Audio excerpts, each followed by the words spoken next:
Okay. Yeah, now it's real. Now it's official. So everybody be cool. No, Project Herpetoculture, episode 26. Really quickly before I introduce our guest, I'll just want to introduce myself, Philip Leitz of Arizona, and we got Roy Arthur Blodgett, all the way from the UK, except not really. I want to thank our host, Dylan of the Animals at Home Network, the GOAT, for hosting our show. And then we have a Patreon page, patreon.com/Project Herpetoculture. Every bit of help there really helps us out, helps us keep the lights on here, and helps improve what we do all the time. And then we'll have a little thing for our sponsors. That's a cue for Charlie. And with all of that out of the way, I'll go ahead and introduce our guest today is Alan Repashy. Alan, thank you again very much for taking the time to have a convo with us today. Yeah, thanks for not giving up on me and getting me on here. Yeah, no way, dude. No, I definitely hounded you for a long time about this, so I really do appreciate it. And you're a good sport about it too. I'm glad you didn't get mad at me. Like, God damn, I got to get rid of this damn kid. He's just hounding me. No, I've been wanting to do something like this. We were talking earlier, and I've only done one other podcast ever, and it was a good podcast that's out there. It was with Bill Strand on the Chameleon Network, whatever his show was. Yeah. We talked a lot about vitamin supplementation and a lot of the wives' tales and things that were right and wrong about the history of supplementation and kind of where it was and where it is and where it can go. And it was a good chat. But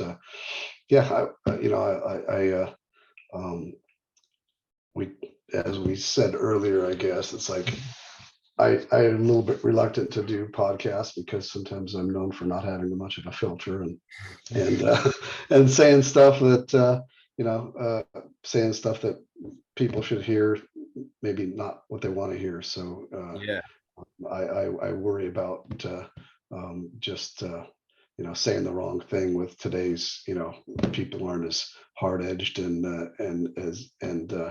resistant to being offended today as they used to be. So sure. Yeah. Sure. Well, I wouldn't worry too much about that. I would consider you probably uncancelable, and and I also feel, I don't know. Yeah, I mean, yeah, you never know, right? I guess anybody technically could be these days, but whatever. We'll wade into that storm together. Yeah, no, I'm not worried about it. I'm afraid for everyone that watches. That's all. Oh no. All right, everybody. Steel your resolve, listeners. Put up your mature audiences only. Yeah. There we go. We'll put a little warning up, not for kids, that kind of thing, and just go from there. Yeah. But we'll all go down together, right? So if you get canceled, Roy and I get canceled sort of by proxy. So, because we'll Speak for yourself, Phil. Yeah, okay. I get canceled for having platformed you as someone that is then since canceled, but yeah. So one of the ways I wanted to start this off is because I feel like a lot of people, anyone who's listening to this show probably knows a little bit about you and the ways you've contributed to herpetoculture, but I think people might not know how it started for you. So I wanted to ask how you got involved in herpetoculture in the first place. Is this something that's been with you forever? And then has it always been something that you thought you could do for a living? Sort of, I guess there's more than one question in one, but yeah. Right. Yeah, for me, it was like just a primal drive from when I was a kid, my first memories, I guess, of reptiles and amphibians were, we moved to Los Altos in Northern California. There's this place called Stevens Creek that ran behind our house, and went down there one day as a 6-year-old, I think, and it was just a million tadpoles as far as you could see, and I just went nuts and started scooping them up and bringing them home. And I was lucky enough to have a father that like supported my addiction or excitement, I guess you would say. Like every time I'd come home with something, he'd go out and get me a little terrarium, and I'd set Oh, it up. So, I mean, God, what's more incredible for a 6-year-old that other than that knows nothing about nature and science to watch a tadpole turn into a frog? I mean, yeah. Oh, I yeah. mean, it's a miracle. I mean, it's just incredible that such a transformation. And so that watching tadpoles turn into frogs was like that was the thing for me. That just hooked me forever. And Wow. then every day, back when 6-year-olds could walk home from school by themselves, I'd get home from, I'd flip boards all the way home, and I'd come home and I'd have a alligator lizard in one hand and a Scaloporus in the other. And my dad was buying me books, and he'd buy me terrariums. And then we moved to Southern California when I was in 4th grade. So I would have been, what, 9 or 10, I guess. And then it was game on, because Southern California had just so many herps. And our garage turned into like a natural history museum. My dad would just keep buying 10-gallon tanks for me, and I was setting up everything from Phrynosomus to rosy boas, and learning what I could about them. I mean, but this was, so we're talking, what, 1975? No, 1972 or 3. Yeah, Okay. 1973, I guess, was when we moved to Southern California. So there was not much. I mean, there was like, field guides and a few other things, but there was no herp care books or anything. And so it was just kind of like go out and try to figure it out. And there was I didn't have a place to go buy crickets or anything. So I spent more time catching bugs than I did catching reptiles. It's like, how are you going to feed all this stuff? I'll catch bugs, and Yeah. and then I made pitfall traps when I was 10 or 12, and Oh, yeah. I'd check the traps for the bugs and catch some more herps at the same time, Wow. and then did that for a while, and then when I was probably about 13 or so, I got into tropical fish. My dad was into fish. We always had an aquarium. Cool. And then I can't remember how it happened, but there was a fish importer here in San Diego called Bailey's African Cichlids, Cool. and they were one of the first 2 importers of African cichlids from Lake Malawi and Lake Tanganyika. And Tom and Nevin Bailey, I still keep in touch with those guys.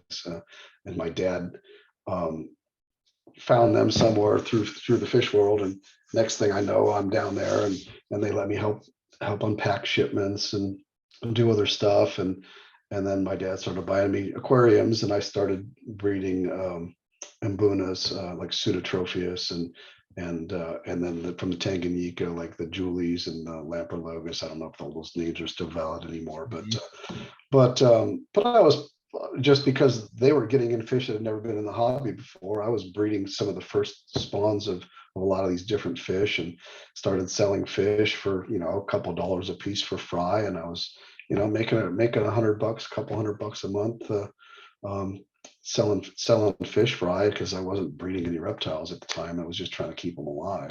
Mhm. And then I started, when I was 13, I started a business servicing aquariums in restaurants and doctors' offices and stuff. Oh, cool. I had my skateboard and my tackle box and my bucket, and after school, I'd skateboard through La Jolla, going to the doctor's offices and changing water, and taking care of fish tanks and stuff. And I did that all the way through high school. Like, I sold that Wow. business.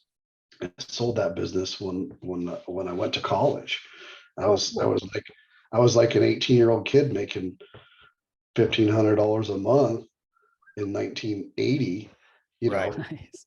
Going and spending like 3 hours a day, 2 or 3 days a week, changing water in fish tanks. And Wow. it was a pretty good racket. I didn't realize how good it was, but I was the guy that always had the beer money, so it worked out good for me, because it was like, hey, let's go buy a keg. Alan's got money. Yeah. I didn't keep much of it, but we had some good times with it for sure. Oh, that's And, great. yeah, Wow. so then I had the fish, still had the reptiles, and then I found girls. And then the fish went away, and the reptiles went away, and I had, yeah, from about when I was about a senior in high school, I guess, maybe a junior. I started losing interest. Senior in high school, I was just all about, chasing girls and having fast driving, working on cars and stuff, and all that went away. And then I went to college, and then after college, which would have been 1985, I came back to reptiles.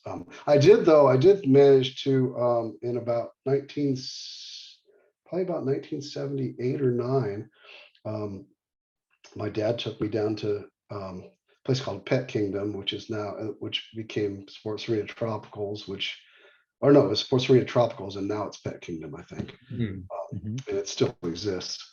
And so 1978 or whatever, he bought me the only exotic reptiles I'd ever had, which was a pair of Jackson's chameleons.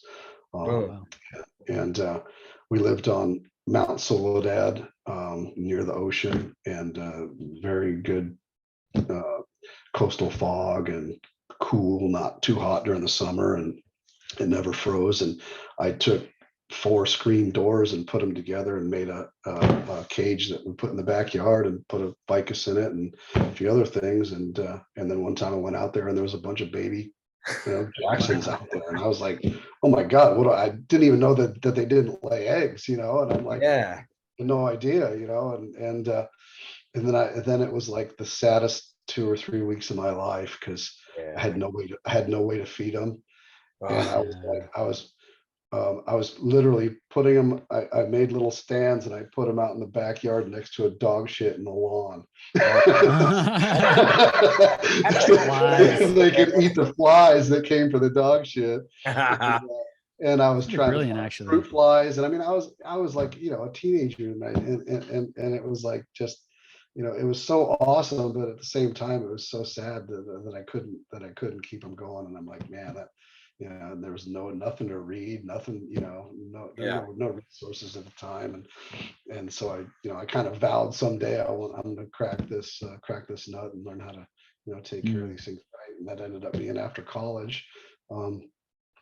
After college, I started a business, and a screen printing business, and started keeping stuff on the side again. I guess the first reptiles I bought was, I met a guy named David Blair, and he was an iguana guy back then, and he had what was probably the largest collection of cyclura in the country. He was in Escondido. And so I went out and I bought 6 Nubila lewisi. They were the blue ones, but they were the ones that were, people argued whether or not they were Caymanensis lewisi, or they were I think they were a hybrid at one point. But anyway, I had 6 lewisi that I raised up, and realized that they were huge and monsters, and I wasn't able to, just like back then, that was when everybody bought green iguanas in the store, and everybody had green iguanas, and so I'm like, oh, I want something different than a green iguana, but a cyclura is not much better when it comes to having the ability to house them without a big outdoor facility. So I ended up giving those on loan to a guy in South Bay that took them and did really well with them, and probably still has them today, because those things live forever. And then I moved on to some smaller stuff, and just kept a few things here and there. And I guess the next kind of the first thing I did that got me actually involved in like the reptile community and stuff was frill dragons. I think that was around 1990, maybe 1991. I don't know. Time is a blur, but somewhere around then, I had, at the time, there was Reptile magazine hadn't even come out yet. There was Reptile and Amphibian, which was like a little half-size book, and I think Reptiles magazine had one issue that came out, and in that issue, there was classifieds in the back, and that's how you found stuff, little tiny square ads like you'd see in the back of Boy's Life or something, you know. And I can't remember what it was. Ron St. Pierre had this ad, and he was I don't know, 18 maybe or something, 20, and he was advertising something, and he was in Florida, and I called him up, and we kind of developed a friendship over the phone, and he was like my hand picker guy, you know, and he would make daily, or a couple times a week, he'd make runs to Strictly and some of the other wholesalers down there, and all of a sudden these frill dragons showed up on a list at the time, and not to my knowledge had never been available in the United States before. They were New Guinea. They were the New Guinea frills that came from Indonesia, somewhere in Indonesia, and they were $500-$600 a piece, which in 1991, 2, whatever it was, that was a ton of money for a lizard. People didn't spend money on lizards, on anything really. And I bought 3, and then I bought a couple more, and I built this garage. In my garage at the time, I built these walk-in cages that used sliding glass doors, like 8-foot sliding glass doors. Whoa. And they were 4 by 4 by 8, and I had two of them. And I still didn't know much about what I was doing, but there's some books out there. The Bearded Dragon book was out, and I had some people, that knew I could get information about agamids in general, but nobody had ever kept frilled lizards, so it was still kind of, well, there are arboreal. I'll treat them like an arboreal carnivorous bearded dragon, and so I built these enclosures, and I went crazy, and I put big logs and branches, and had misting system, and I played jungle music for them, and just like built these crazy walk-in enclosures and stuff. And wait, jungle music? What did you play them? Yes. Just like I don't know, some CD that I had of like just birds chirping, and okay. Yeah. I thought you meant like jungle music, like George of the Jungle. no, like somebody put a microphone in the jungle, and that's stuff that you relax to, whatever. And but anyway, like fast forward another 6 months, and then they started breeding and laying eggs for me and stuff, and I called Ron and told him I had a bunch of eggs, and then he got all excited, and the next thing I know, people are calling, a couple of zoos called, and I'm like, I don't know what they're worth or whatever, and I ended up, somebody called me, I can't remember what it was, but somebody offered me, like, I think it was $1,000 a piece for babies or something, which was just, and I'm just like, really? And I'm looking over at my incubator, and I've got like 50 or 60 eggs in there. And I'm just like maybe this could be a business. That was when you asked me about the whole business thing, and that was the light bulb that said, wow, maybe this is more than just a distraction in my garage and an escape. Maybe it could be something. And so I got really lucky with the bearded dragons. I mean, with the bearded dragons, the frill dragons. And then things just kind of snowballed from there. And then I met Bob and Philippe, and because they were both local. And I mean, what better 2 guys to meet in your whole life when you're into lizards? And to have those guys are just a vast pool of knowledge, and we kind of created our little subculture between some of the locals, and started working on stuff together, and I got into the dwarf aranids after that, and was really successful with a lot of the little dwarf hackies, and I had all of the little monitors that you could have at the time. I bred and was successful with, and then Philippe, and I guess Willie Henkel, and then Philippe, and made the historic journeys to New Caledonia, and found the crested geckos again, and then after that I went kind of just nuts for the Rhacodactylus, and kind of just phased out everything else and started focusing on them. I've always been one, we talked about different types of collectors, and there's like the Noah's Ark guys, that just want a pair of everything. And I've always been the opposite. I've always been like, I want to focus on something, just a narrow, tight range where I can learn everything, and I can focus my efforts and make an impact, whether that impact is to make money, or whether that impact is to just introduce something to the hobby or what. But I get too distracted with too many things going on. I couldn't keep a dart frog and a Eurymastix and a chameleon, and it's just, there's just too much, and there's too many different requirements. If you stick within, if you're not sticking within a genus or a species or a genus, I guess, where you can kind of treat everything similar, it just gets complicated. Like with you having a gametes, Eurymastix, you could easily incorporate chuckwallas or other things that have, that are in that same, you can keep them in the same room. At least you can't keep your dart frogs in the same room as your Eurymastix.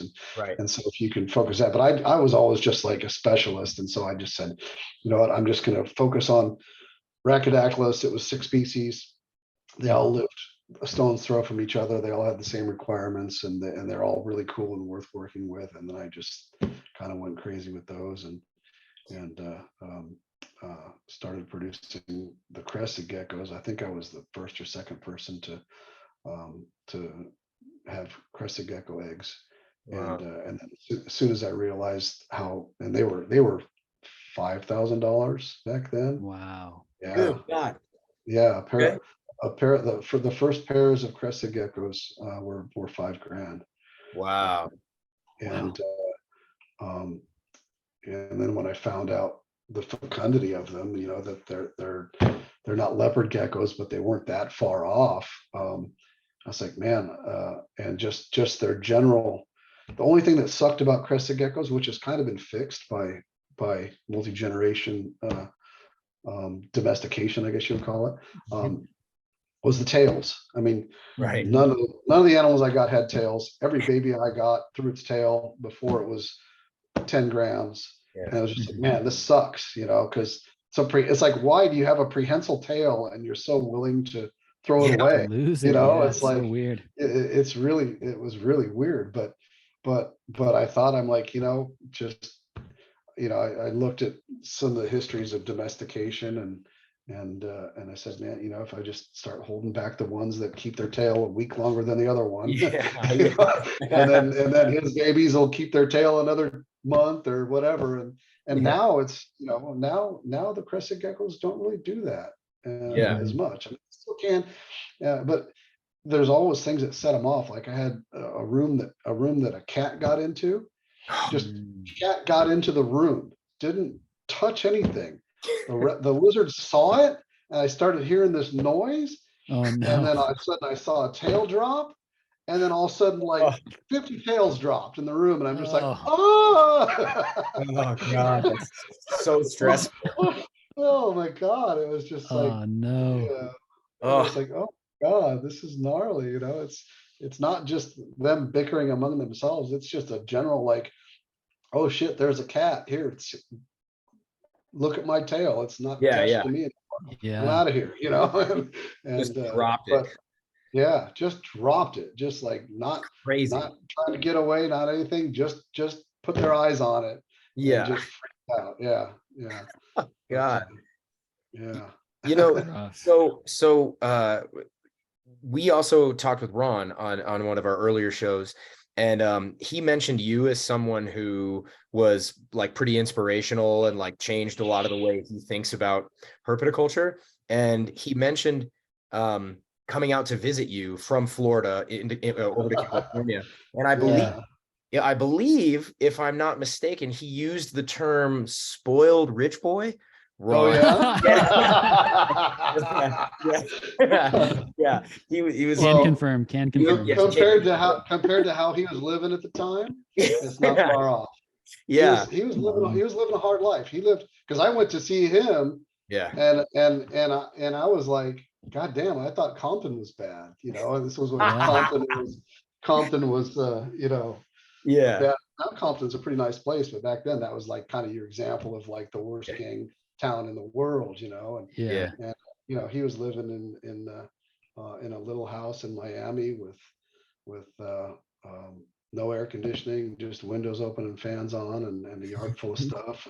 He was doing amazing things, but he was living in a rough neighborhood, Yeah. and then Andrew came and just devastated the whole area. And yeah, it's funny, but yeah, that whole relationship was fun, and I never forget. I don't know if he talked about how I actually got him out here or not, but He did. He said, I- he said you twisted his arm and got him a ticket, You right? sent him tickets, right? yeah, well, we talked about it, and then I'm like, I should come out here, and he just kept coming up with excuses not to come, right? Yeah. And I'm like, fuck, what do I have to do to get this guy out here? Because I wanted him to meet Bob, and I just thought it would be Yeah. great for him. And I didn't realize at the time how different like the reptile scenes were. Yeah. But actually, maybe that was after I'd been out there to his place. I can't remember. Well, But I thought it would be good for him to come out and see. It must have been after I'd been to Miami, because I was like, man, I really need to get him out here and show him, another side of the hobby. right. So I kept trying. I'm like, dude, hey, there's a show. Come on out. And he's just like, oh, okay, cool. And then he'd always have an excuse. and then finally I called his wife, and I'm like, what's up, man? Like, what do we have to do? He's like, oh gosh. She's like, he's afraid to fly. Oh my God. He didn't tell you that, did he? No, he didn't tell us that. No, he did not tell us that part. Yeah, He had never been on a completely left plane. that out. He had never been on a plane before. He was scared to death of flying. Yeah. Ah, And so knowing plot that, thickens. then I talked to him again after that, pretending I hadn't talked to his wife. And I'm like, what do I have to do to get you out here? Do I have to send you a ticket? And he's like, oh yeah, send me a ticket. I'm like, okay. So I sent a ticket, and he called me up, I could hear the shake in his voice. Because I called his bluff. Now he's got a ticket. Yeah. Never told me he was afraid to fly. And now he's going to come up with another excuse. Oh my goodness. And it was hit and miss. Like, it was hit and miss whether or not, even at the airport, he's like, I don't know. And he finally got on the plane. He got out here. Yeah. Yeah. Well, so one of the things I wanted to kind of try to understand a little bit better about that is he mentioned, and you mentioned also, that like the scene in California as compared to the scene in Florida at the time were quite different. Can you talk a little bit more about as to how, like in what ways were they different, and why do you think that is? Do you think it had to do with like the general like culture in each place, or what are your thoughts? Florida was, I guess, kind of still is, but Florida was the hub for all of the import export stuff. We had LA Reptile out here. But back then there was a lot of stuff coming into Florida that was like, stuff that people wanted that nobody else could get, stuff that was a great market area. And a lot of the reptile stuff was like attached to organized crime and stuff. I mean, there's like a lot of stuff that a lot of the main players in the reptile industry were connected in other ways to other things, and it just had this it's just kind of a gangster vibe to it, It was just way different. We're out here, everybody was like, hey, how's it going? And come on over and see my reptiles and stuff. And over there it was like, you didn't want anybody to know where your stuff was because it wasn't safe. And people generally just didn't share information. At least in my experience, they weren't as friendly with each other in sharing information, because they were all competing with each other in some way. We're out here, we were like the consumers. We were the guys that were just buying stuff and enjoying it and sharing it with each other and learning about it. And we weren't like attached to the import side to make a living and stuff. And I guess that would be what made it different. It was the wild, less about the whole hobby in 80s was in the early 90s was kind of the wild west. I mean, there was just a lot of stuff going on where so much was unknown, so much came from unknown places. You know, a lot of money was paid for some stuff, and then other stuff was like there was a dark side to the hobby then too, which was just all of the cheap import stuff that would just come in and just horse troughs full of green basilisks and Cook's tree boas and just stuff that was just shouldn't, you know, nothing. You know, we got to get into this whole morality thing. We'll save that for another time. But some stuff just doesn't do well and shouldn't be imported in the tens of thousands when you know, after 6 months it's all gone. You know, and there was a lot of that. A lot of people were buying stuff and trying to, you know, figure it out, and there wasn't like a good core group of species that you could buy, get the book, talk to people, and learn how to take care of it. Everything was kind of just you learn and just kind of did it by the seat of the pants and stuff. And you know, it's completely different now. I mean, back then the only really established thing was a leopard gecko. You know, bearded dragons didn't come along until mid 90s, I guess, would be like kind of when Bob and I partnered up with Sandfire Dragon Ranch, and we started commercially breeding the bearded dragons. They were, you know, pretty rare and expensive until Bob started producing a lot of them. And then Philippe wrote the book, and then they became mainstream. But before that, it was really leopard geckos, and people kept green iguanas and everything else that they brought home that didn't last very long. And you know, you got to do a lot of trial and error to find those species that are destined to become good, I wouldn't say pets, but good animals that have good survival rates and are good. They're like the ambassadors, kind of. You look at like the ambassador species that draw people into the hobby, that they have a good chance of doing okay with.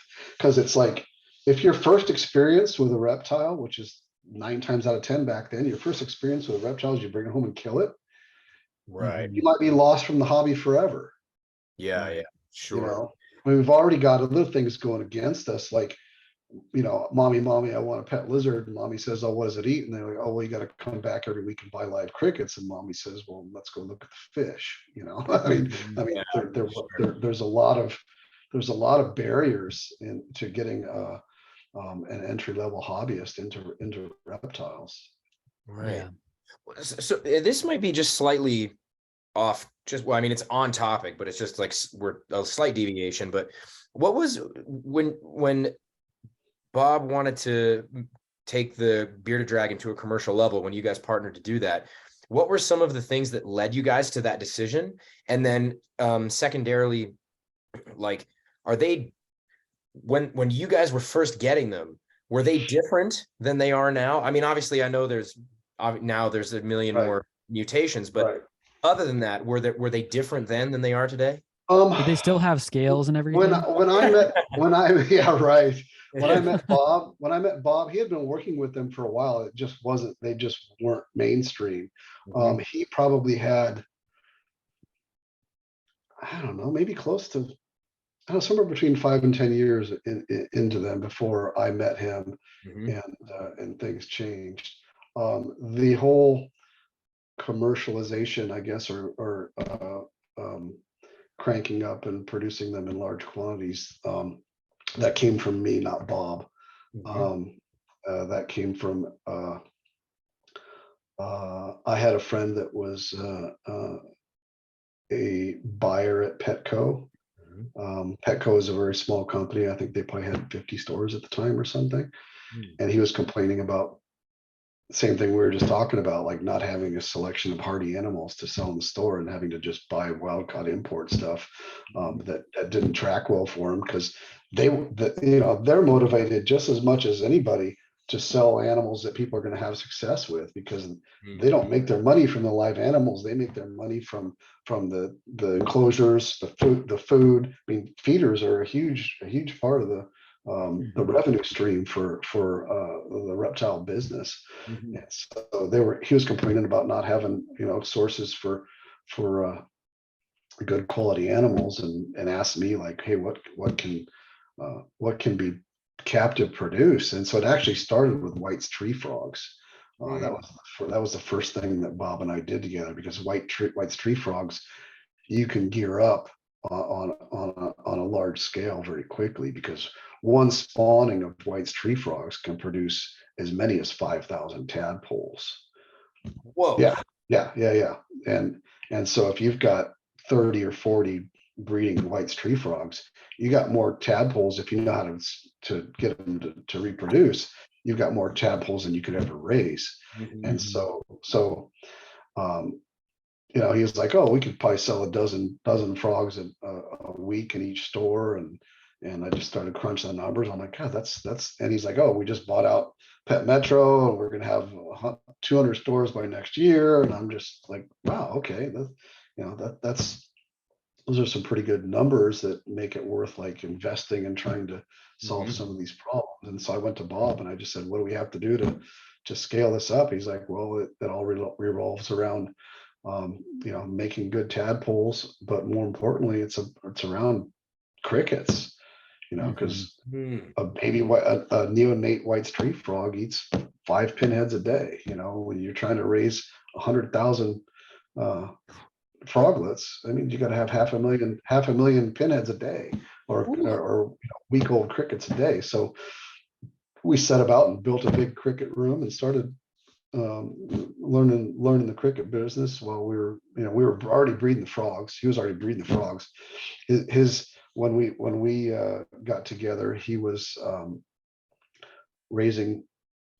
He had like open insulated greenhouses with kiddie pools in them full of water hyacinth, and he would just throw the spawns in, and just, he didn't need any more than came out of the water on their own with no food or anything, because he was only selling, just selling to other hobbyists and stuff. And so we worked on ramping up the insects, and then I worked on the aquaculture system, and I basically took like a tilapia system design for raising aquaculture fish, and we built this big recirculating system with bead filters and fluidized sand filters with 1,000 pounds of sand in them to keep the nitrogen cycle, keep the water clean, and we had probably 20 tubs in each, so probably about 40 tubs that were 200 gallons each in 2 different recirculating systems,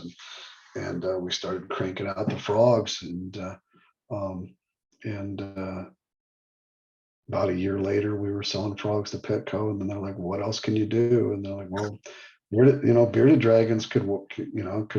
They could be scaled up because they're fairly prolific, but it's going to take us a little while, and so we kind of came to a handshake agreement to start holding back dragons and working on that. And Bob already had quite a few dragons too at the time. He was mostly, when I met Bob, he was doing everything, kind of just natural and outdoors. He had a whole bunch of outdoor greenhouses with dragons in them, and they were just laying eggs in the ground, and he was digging up the eggs and incubating them, or waiting until the dragons came out of the ground. And he was producing them by the hundreds, not by the thousands. So we had to scale up quite a bit, and added more greenhouses, and then worked on some smaller setups that were more commercial, I guess you would say, and easier to take the variables out of, got them inside a safer greenhouse. Because back then it was like, oh, hey, Alan, guess what, the coyotes came back last night. It's like, yeah. So there was quite a few things. I had a Shinosaurus collection. This is like one. Wow. We all have that one thing that just makes you swallow, just thinking about it, Yeah. And and that came from an old relationship with Bert. And I had, and this was again probably late 90s, early 2000s. I had grown from babies, and I also went to Ham and brought back some new blood, and I had like 15 or 20 semi-adult pairs of Shinosaurus outdoors in a greenhouse, and they were in 6 foot by 3 foot tubs in the pair, and I had an island in the middle and a recirculating pump with water going around, and I mean they were just thriving and doing great. And I was in Australia. I think that had to have been 98. I was in Australia on a trip for a month, and I called to check in, and like Bob's like, hey, a raccoon got in the Shinosaurus greenhouse. And I'm like, what happened? He's like, there's one left. Oh, And he's like, they didn't even eat him. They just chewed the heads off of all of them. God Yeah, damn it. that was horrible. Yeah, It was horrible. that's cringe. One of those, I was like a year away from, them all starting to produce, and they were super rare. They were super rare at the time. I mean, well, they're still rare. Yeah. But yeah, that was one of those gut wrenching times. My other one was with a Bronia. And I had a tragedy with a Bronia. This was back in La Jolla again, living in an area that has coastal morning fog and just great weather. I had misters going on like 5 or 6 times a day. I had, they were like 24 by 24 by 36-inch screen enclosures with the overgrown ficus and a big bromeliad in the middle. And they were thriving, and I had 20 pair back then. And ants were always a problem, and I had them on benches, and I had the legs in oil cans, and I had it all like as good as you could, right? And then a tree in my neighbor's yard, a branch came down and touched one of the cages, and the fucking ants marched up the tree, out the branch, down the branch, onto my Abronia racks, and went through 10 cages or 15 cages of Abronia and just wiped them out. I mean, that's such a heartbreaker. This is, I love, I mean, that's obviously extremely sad, and I sympathize with you profoundly, but my God, I really love hearing this kind of stuff, because I feel like you're a masochist or what? Yeah, very much. Yeah. Nothing warms my heart like a good, No, but Phil loves pain. Yeah, pain is great. Yeah, it's I'd like to suffer through it, but genuinely, I really think it's really good to hear people talk about the kind of industriousness and creativity and problem solving that goes into this. We so often think about reptiles or amphibians and what it takes to establish a new species, and it's like, well, you got to figure out how to keep the imports alive, and you got to figure out what they need long term, and then you got to figure out how they're going to breed, and it all sounds like really logistical, but then you got to protect them. Yeah, exactly. There's so many other factors, like what happens if something happens to you? What happens if something happens to your facility? What happens if a disease gets in that you're not aware of, or that you didn't know was going to be a problem? I mean, there's so many other factors outside of just getting them to stay alive that it makes the project it's a much taller order. I recently made a post about this on my Instagram, but I feel like it bears repeating, which is like, there's a real similarity between herpetoculture and martial arts in that regard. Martial arts, like, we owe our ability. Yeah, you don't know anything about martial arts, Al. But really, like, we owe our ability to practice jujitsu to, countless long dead practitioners who handed that shit down from generation to generation to generation. They dedicated themselves to it. They worked at it. They saw value in it. They passed that value down to others and did it with passion and gusto. And I feel like it just can't be understated how important that is, And who in reptiles dedicates themselves as much to the hobby as, say, a jiu-jitsu black belt with his own gym and his students? Very few. It's a short list. I mean, I feel like I couldn't think of anybody offhand. Yeah. You wouldn't include yourself in that, or you, or Philippe, or Bob, or any of these guys. You don't think so? Not to, I mean, you know what I'm talking about. Not to the level that, I mean, Mhm. your sensei is, if you become a student, like we're talking about, I mean, they become part of your life, and Yeah. and they and they hold your hand, and they're not holding your hand, but they're holding the hand of 100 students that they have, and they're trying to give every student everything they've got. Yeah.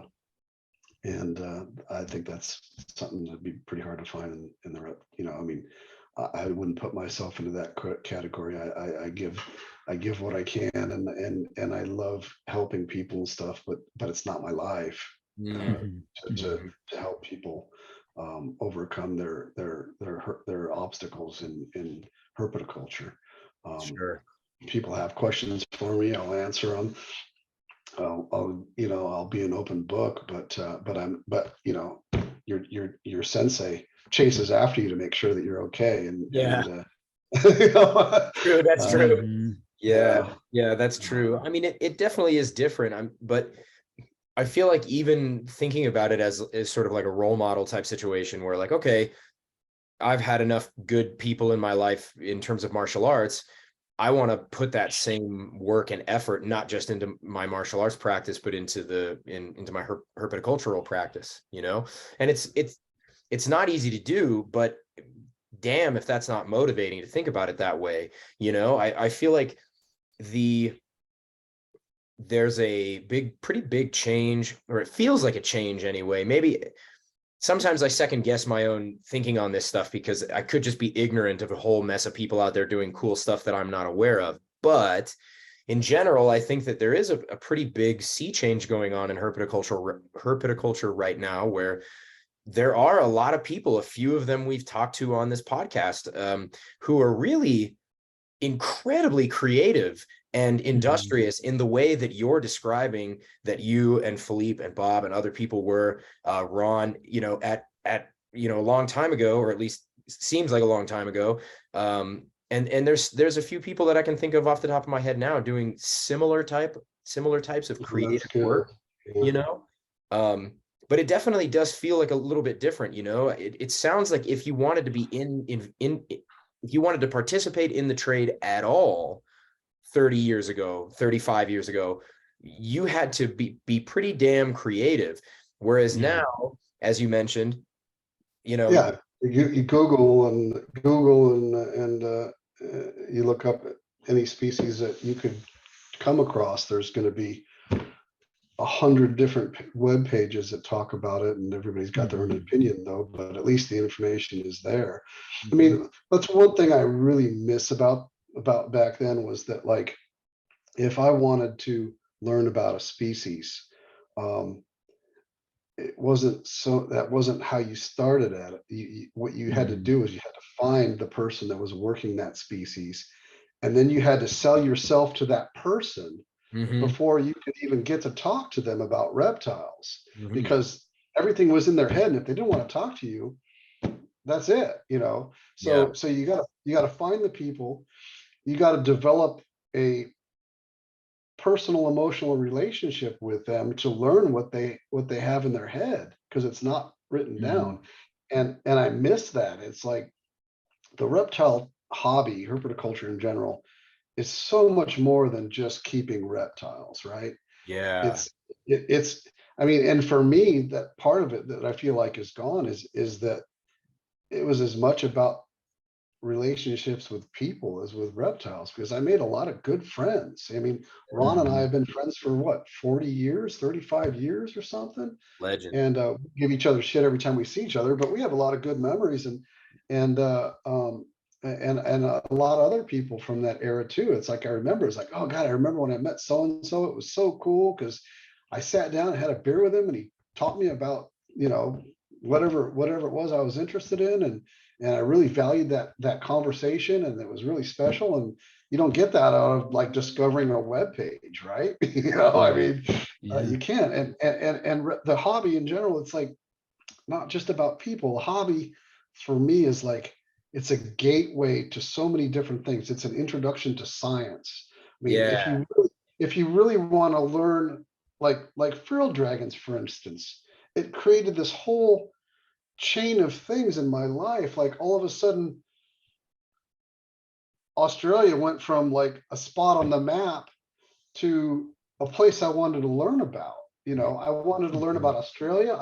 So all of a sudden you're learning geology. All of a sudden you're learning about the weather. You're learning about all this other stuff. You know, and then you go out there and then it's like, well, now that I've learned about them, now that I keep them, I want to go see them.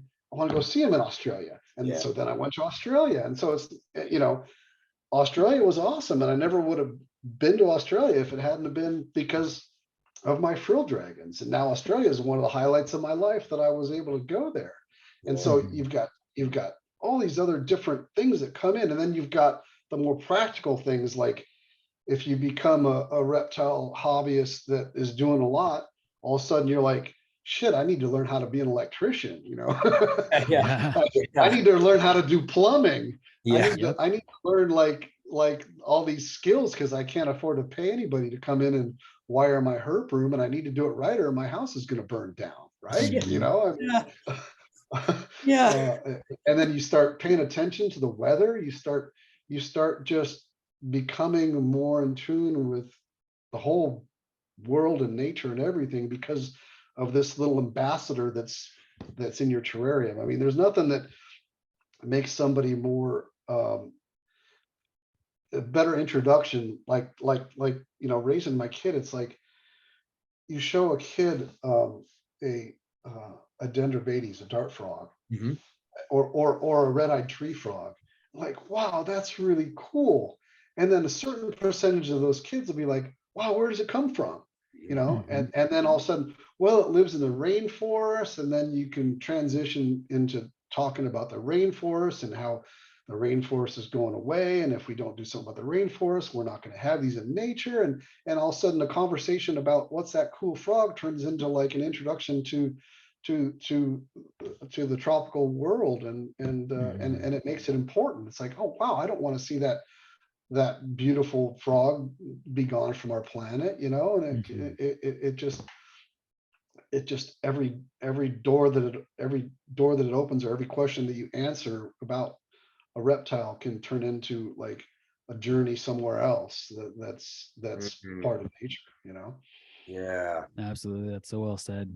I really like that to think of them as, yeah, ambassadors for these environments that they come from. It's Absolutely. really I well mean, said.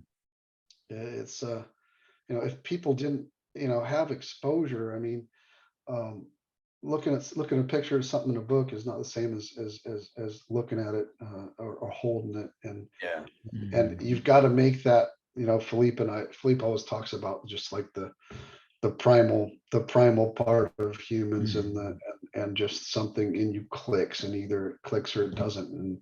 And you can walk around the whole world and have that trigger, and if you don't get the right exposure, that trigger will never go off, right? Exactly. And then all of a sudden somebody shows you something, you're like, oh shit, you know. That's Yeah. it. That just changed my life, because now all of a sudden I'm interested in this, and all the different things that it leads me to, you know. It's you know, so many people can be introduced to so much about the places in the world and the wildlife in the world through that just first encounter at a reptile show, or at a friend's house, or, you know, you're like, my daughter has her friends over, and I show them some stuff, and they're like, oh wow, this is so cool. And their mom is like, gee, thanks, now my kid wants a reptile. You know, I'm like, well, good, you know. Yeah. Good, you know. Hopefully it'll lead them down a path, you know. It's all about finding your path, and if you don't trip and fall and land on it, you'll never find it. And so just exposure, I think that's what the hobby needs more. Is we need more positive exposure. You know, so much of the exposure that the reptile hobby gets is always like, you know, invasive species in Florida or this and that, and it's not like, wow, hey, look at this, you know, look at this really cool stuff, and how it can be this, ambassador and gateway to introduce people to conservation or to whatever, you know. Yeah. Mhm. Oh man. Yeah. So spot on. I was just wondering too. I mean, I'm sure someone else has thought of this already, but I was just thinking about with all this negative press that we get around the way invasive species are taking hold in certain places and the way, sort of how they're doing their thing. It's like you'd imagine that you could spin that negative press in a more positive light and be like, look at how adaptable and capable these damn animals are. Like, like isn't this unbelievable? Isn't it weird that there are red-headed agamas in Florida? Like no one else seems to care that this is like one of the weirdest things in the world. This is so freaking cool. Mhm. Yeah. That'd be a pretty tough sell, I think. Yeah, no, for sure. Yeah. Not so much with a red-headed agama, but anything that's big and scary like a Burmese python, Yeah. there's a fear factor that just, I mean, that's like tabloid news page cover, giant snakes Yeah. eating babies in Florida, Yeah. Yeah. It's just like, it's just they want to all the media, they're not interested in the invasive species problem and whether it's getting worse or getting better. All they want are headlines and stuff like that makes headlines, Well Yeah. said. No, that's true. but So another thing I wanted to ask about too was, so you mentioned Ron and you mentioned Philippe and Bob, some folks that you have been an integral part of your life and you formed great friendships with, and I imagine with some of them were inspirational, right, or motivational. Are there other individuals that you can point to who were influential to you in some regard, either within or without herpetoculture? I'd have to think, Sorry to put you on the spot. yeah, no, that's all right. There's so many people that I've forgotten, and the people that were the most important to me aren't the people that would necessarily be recognized by anybody now. They were just the people, those gateway people, there was a guy named Joel in Seattle that I developed a friendship with because he had imported some frill dragons from Germany, some true Australian frill dragons, and him and I went to our first Orlando Expo together, which was like the second or third Expo in Orlando. And that's another thing too. I mean, what's Wayne's show called? It's in Daytona now, Reptile Breeders Expo. NARBC. Yeah. Not the one that Brian Potter does, but the one that Wayne Hill does.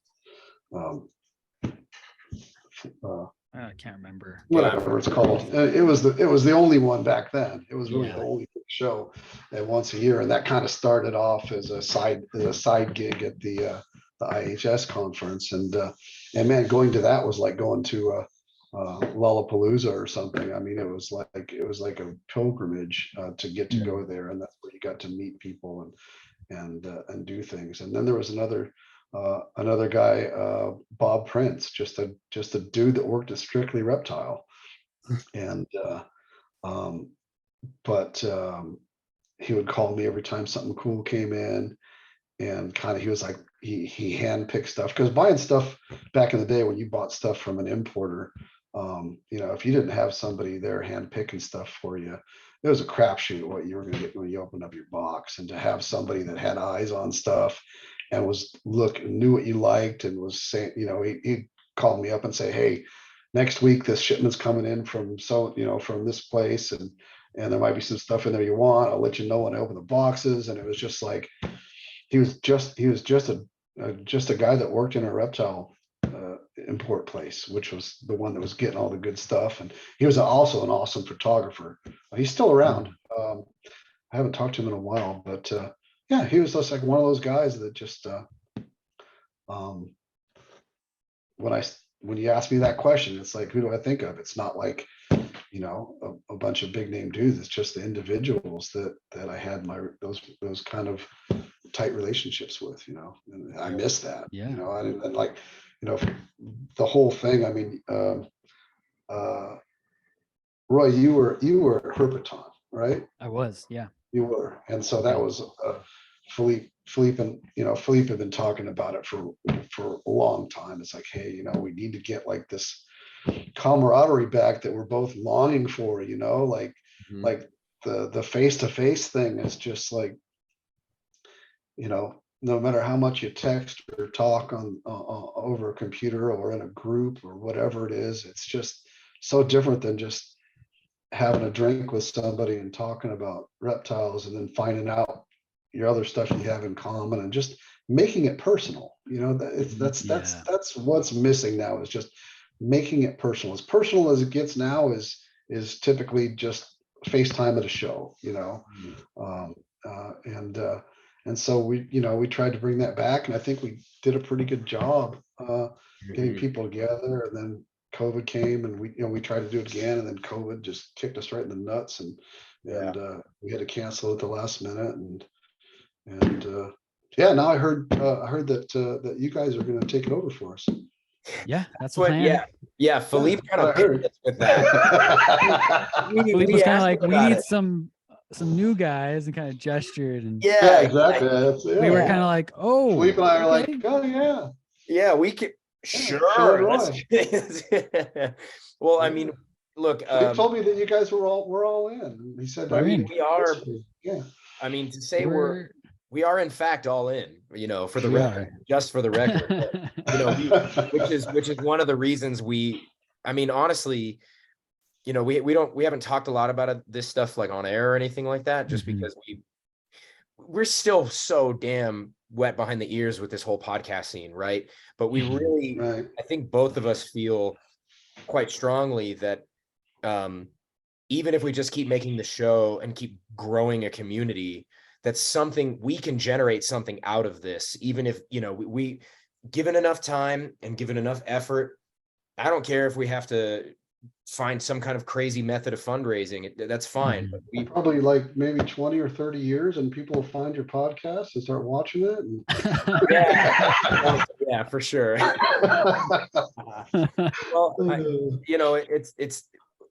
I feel like Roy and I have pretty big ambitions with this, I wouldn't be talking to you guys if I didn't think that you guys had, some potential to carry a torch of some type for the older generation. So thanks for that. Yeah. Thank you. That means a lot. It really does. Yeah, it does. Somebody needs to do it. I mean, I'm in, but I got so much going on, and just Philippe and I are a little bit tired, and then that COVID kind of took the wind out of our sail on that last one. I mean, you were supposed to be there and doing a talk. We were both. And we were both going to talk. Supposed to be back and doing a talk, and I mean, I after that there was like this energy that lasted for a while, but then it kind of faded. But everybody that was there, I think, kind of felt what we hoped they would feel, and had a good time there. I mean, I didn't know you. I hardly knew you afterwards. I mean, we met, we talked a little bit, but I was like, oh wow, that's a passionate guy. That's pretty, I'd like totally to have him back and talk about some of the stuff that he's doing and stuff. But as important as those talks were, it was equally important was just hanging out in the lobby into the hours of the night, just talking and getting to meet the people. That's as important as the talks is the FaceTime, and I feel like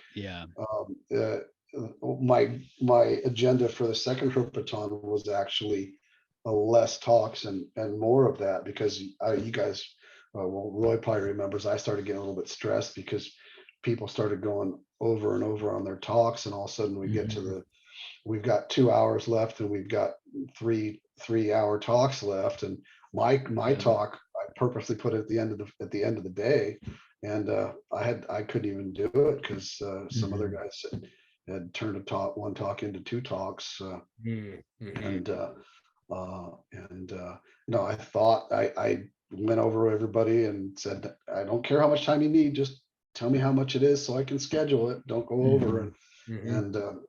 And things just, I mean, and how do you tell people that are sharing all this wonderful information that they got to stop? It's like, You Right. can't cut people off, but the hotel is like, hey, Yeah. kitchen's closing, that's a black and white deadline. Yeah.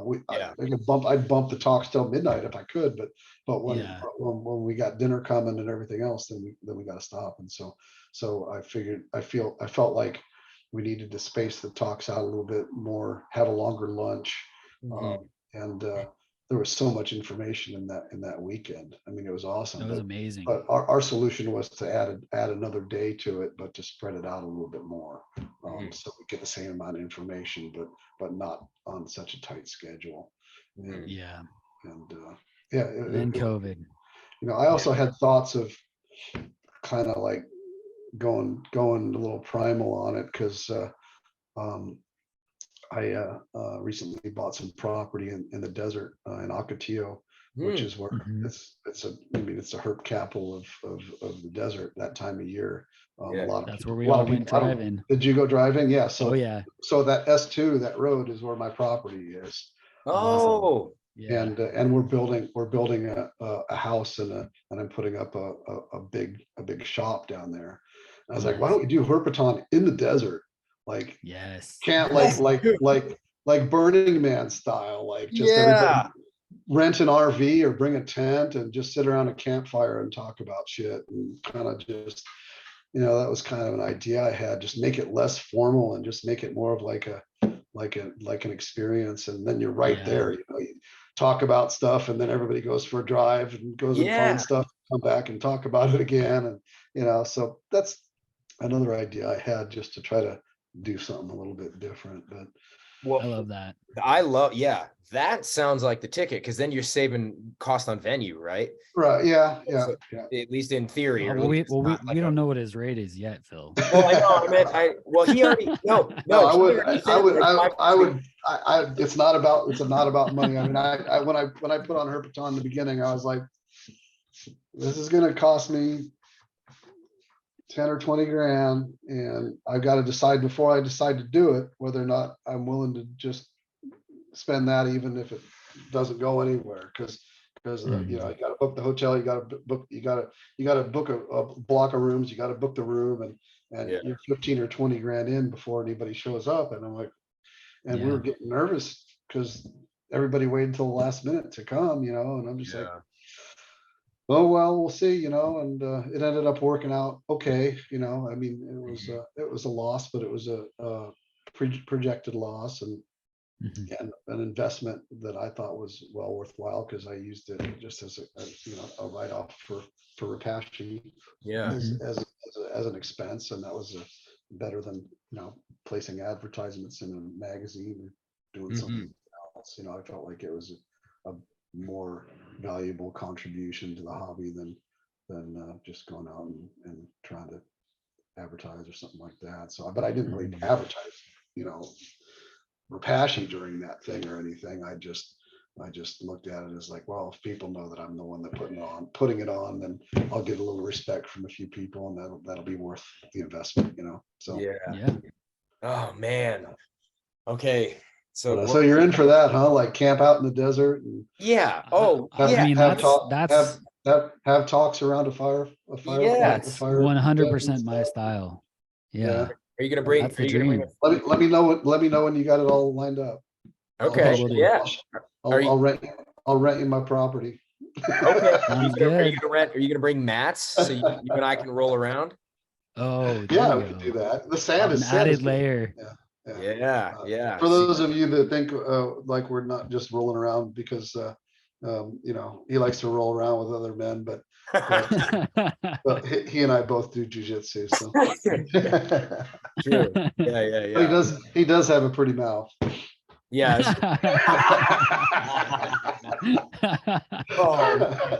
Oh God.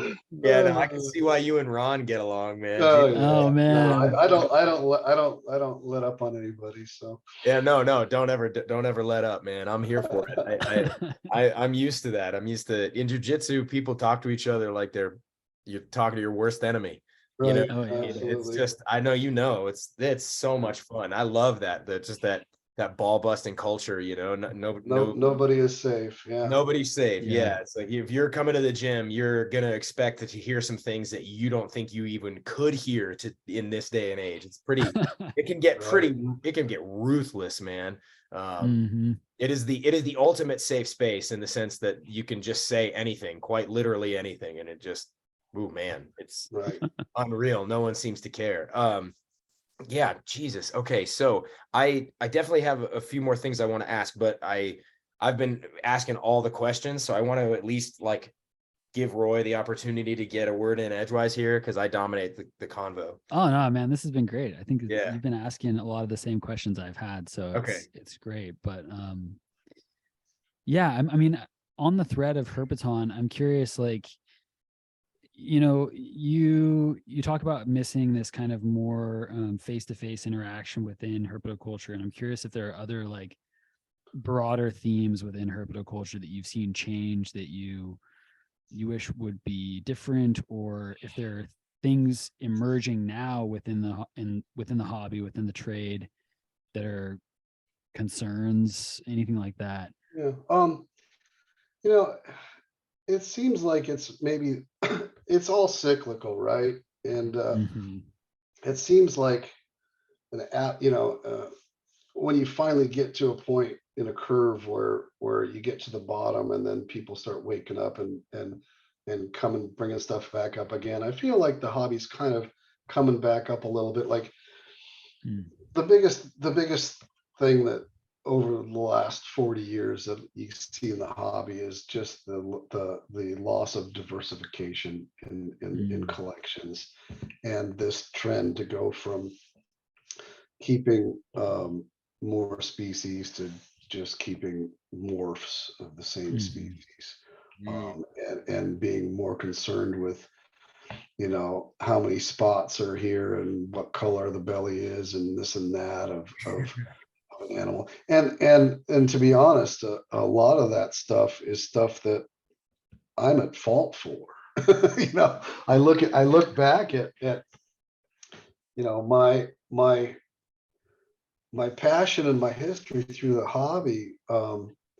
It didn't do anything to help that, because at some point, I started out as the Noah's Ark guy, and then I became focused on specific genuses or families, and just all of a sudden I'm like, gosh, I just want to make I want to make 1,000,000 crested geckos.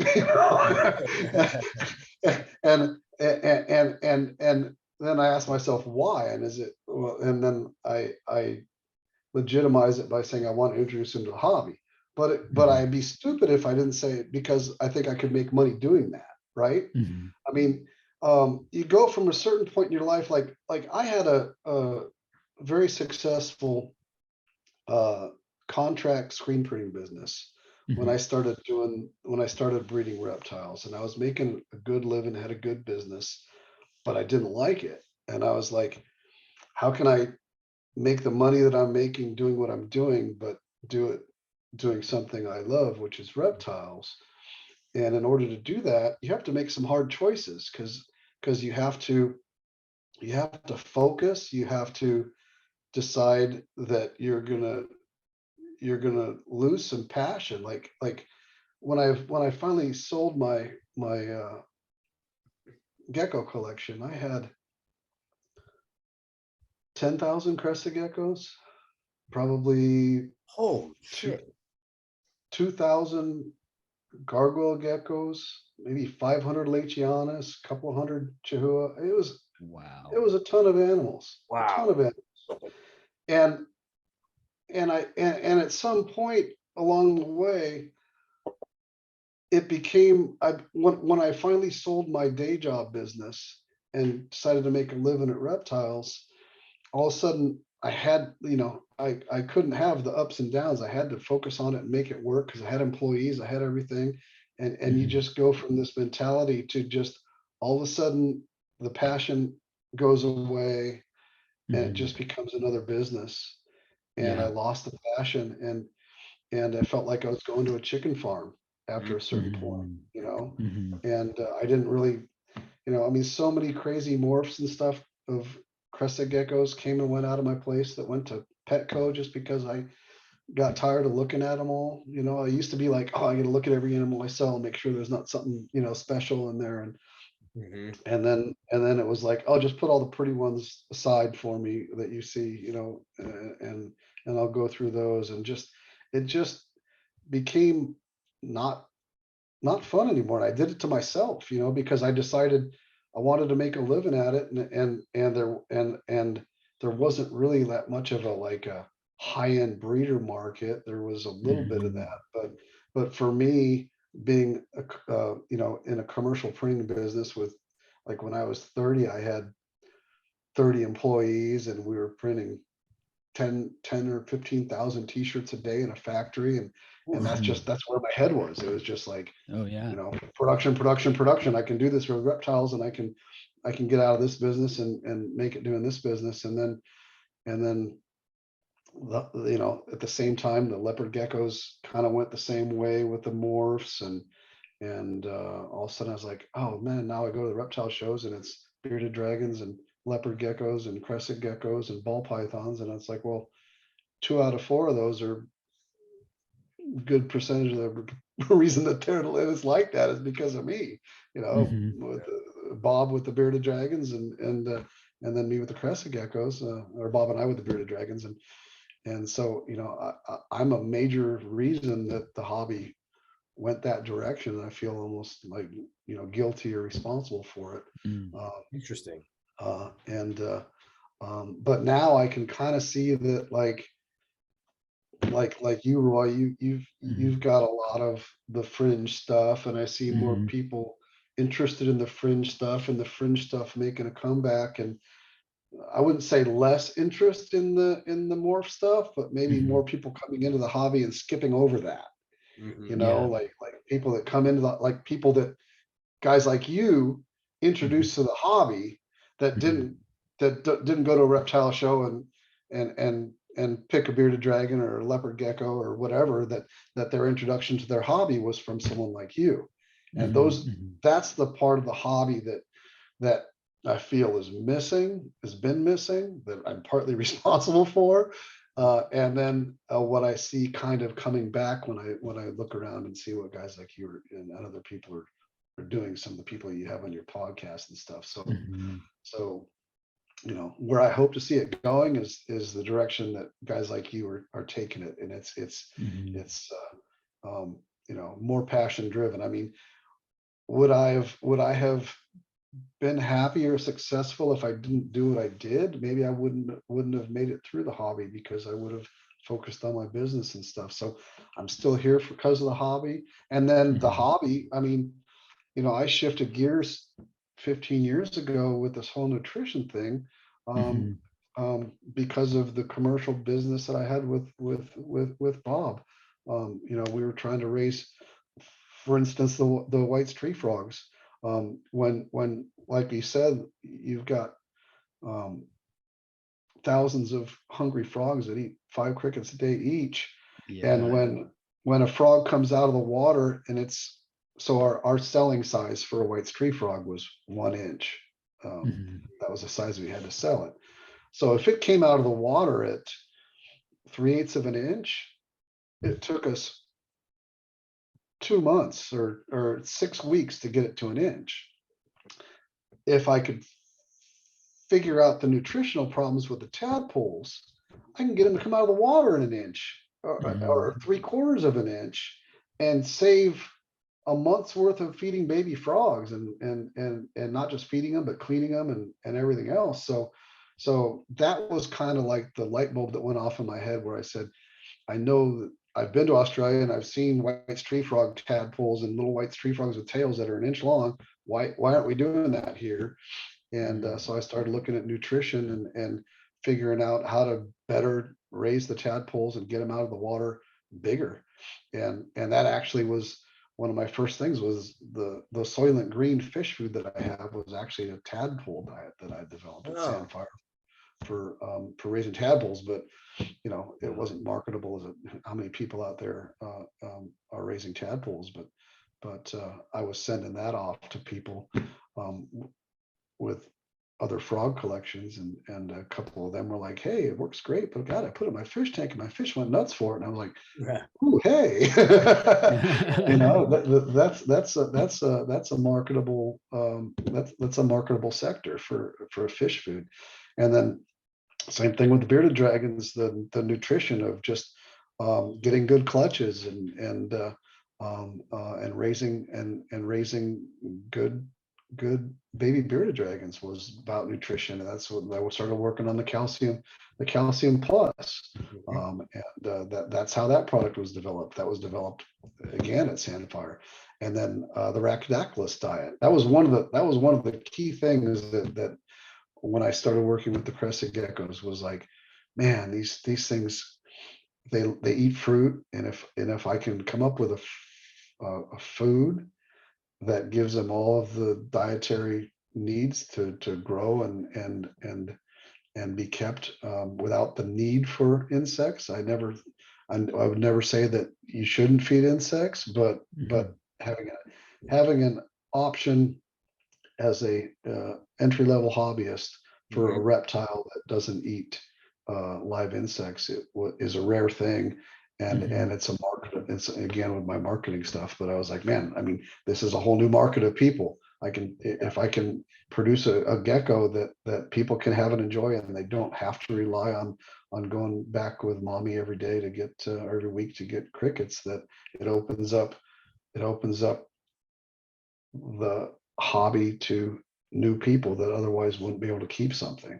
And again, and then that creates another ambassador species. So I really think that, like, if you look at, like, you know, the last 50 years, I mean, you've got leopard geckos as far as things with legs on them, because I ignore everything else. Sorry, Roy, but all right, I love lizards too. if you look at you know, the first one was the leopard gecko, then the bearded dragon, then the crested gecko, and then what's come along since the crested gecko? Maybe ball python, perhaps. Or you mean just with legs? Yeah, just with legs. Oh, okay, never mind. I got nothing. Yeah, because corn snakes, and there's a whole different conversation with the colubrids and ball pythons and stuff. But I'm talking about, you know, reptiles with legs that are. Yeah, I mean, it's been, how long has it been now? 25 years with the crested gecko, 20 years, 1995. Yeah, it's been a long time. And there hasn't really been another crested gecko that's come along since the crested gecko. So those animals are, you know, quite rare to find. The animals that have that, that are hardy, that are easy to keep, that have characteristics that attract entry level people to the hobby. And so, you know, when I saw that, you know, I saw the potential for that. That's when I decided, I'm like, I'm gonna hold these back until I can, you know, secure their foothold in the hobby, because so many cool species come and go because not enough people worked with them. And we need to have that conversation about what constitutes a viable colony and what kind of a commitment it is, because it's way more than most people think. Most people think if they have you know, 2 or 3 pair, maybe 5 or 6 pair, that's enough to establish something in captivity. And I completely disagree with that. I mean, to me, it's a whole different scale. But there aren't that many species that could ever be crested geckos as well. So you have to look at, like, what does established mean to me?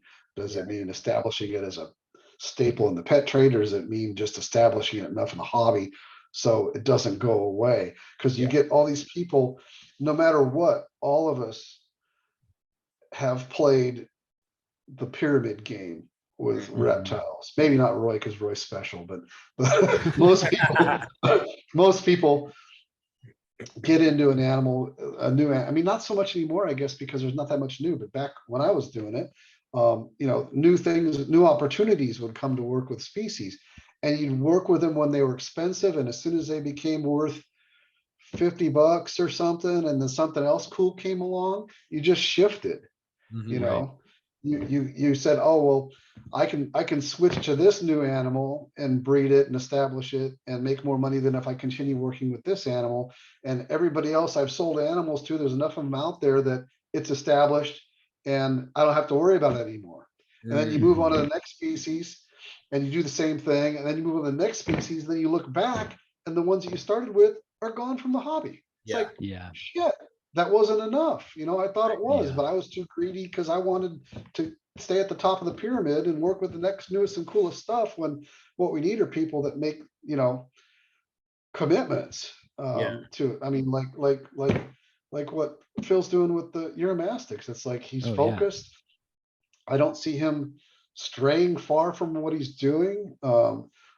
He's probably struggling with, even within a genus, there's so many species. It's like, well, I still have to narrow this down if I want to do it right. Do I want to work with all these different Euros, or do I want to pick one? Do I want to pick 5 and say these are going to be my signatures that I'm going to make sure stay in the hobby forever?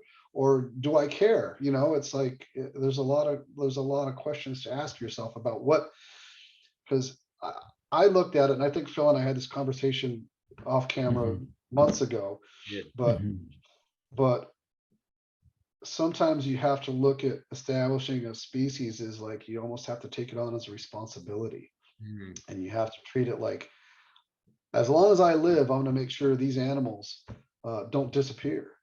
And there's not very many people out there that have that mentality, and we need those people, and I don't know where they are.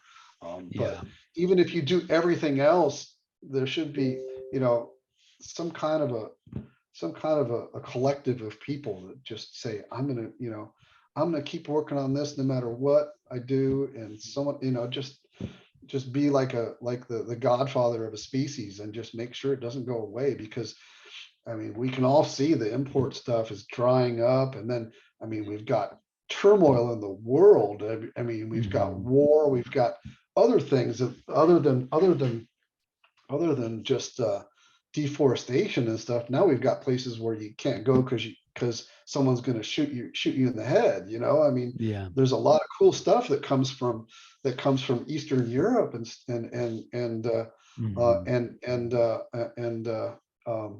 the desert, Iran and Iraq and Pakistan. There's all kinds of cool stuff there. Even parts of Africa. Phil, you've been to some of those places, haven't you? No, I haven't been to Oh, you Africa. haven't? No, not Oh, yet. no, that's another Uromastics guy that's way more advanced than you. Never mind. Probably. Shots I want to know fired. who is this person? I have to call him and find out what's going on. German guy. He might be. Huh? The German guy. Oh yeah. Okay. Yeah. But you know, people that care and actually go to the places where the stuff. Oh, that was cut deep. Oh my God, that hurts. All right, I'm gonna remember this when we're doing Herpeton 2 at your property in Ocotillo, and we're rolling around on those mats. The second I see that show, I'm gonna think about it. I'm gonna whisper in your ear. You're gonna put me to sleep, bud. Just let it go. Oh man. Oh, you got me with that one. rough crowd. I'm gonna be over there just like, okay guys, come on, we're just gonna move on. The talks are over here. These guys have got to sort something out. It's okay. Roy's doing crowd control. Get out of here. Right. Oh man, that's great. What? All of that, man. You said so many things there that just. I already forgot what I said. Actually, no, I haven't forgotten a word. All of that was. Yeah, there was a lot of good stuff in there. Really, really good stuff. So, you know, the stuff about having people who commit to a given group of animals, the stuff about like what it really takes to establish an animal and how do we define what established means. How do we get people to make something their life's work? Yeah, right. And then the stuff about like the stuff where you expressed a certain level of guilt around, oh, you know, I'm kind of responsible for some of this stuff, this morphing of and like just this huge spread of like very narrow kinds of animals. I think all of this is really intriguing because, this is a really common theme on the show, where there's this really ever-present dichotomy that sometimes people speak to, but most of the time it's just alluded to, which is, we seem to have like this one group of people over here who say, okay, well, naturalistic keeping is the only way to go, and like, if you keep any animals in boxes, like, how dare you, and there's this whole scene here. And then yet we have this whole other group of people over here, which is to say, like, get off my back. My leopard gecko does great in these boxes. 30 different color variations of these animals. And in my mind anyway, I think I have my circles drawn around both camps. Like, I think we really need both, and both serve a purpose. You couldn't have this entire group of naturalistic keepers, at least not on the same scale, if you didn't have all these people who were keeping. I'm making notes here because there's something I want to say. Okay, cool. Yeah, no, good. Yeah, the two of those things, in my mind, work together. They're not fighting each other. But I don't know. I feel like this is a dichotomy that's always coming up when we talk with anybody in herpetoculture, and people have very strong opinions about one or the other. And I don't know, maybe can you, what is it? Where does the guilt come from? What I wrote down was, I wanted to talk about that, because that's what I want to talk about was another difference over the history of the trade. And that's that people were way more generalized in their interests years ago, and everybody cross-referenced, and it was like, you go to a show now, or you have online social media groups, and it's like, or you take everybody in the hobby and you put them in a room. What are you going to find out after a half an hour? You're going to find out all the leopard gecko people in one corner talking to each other, all the python people in the other corner talking to each other, the crested gecko people in a corner talking to each other, and oblivious to the other conversations going on in the room.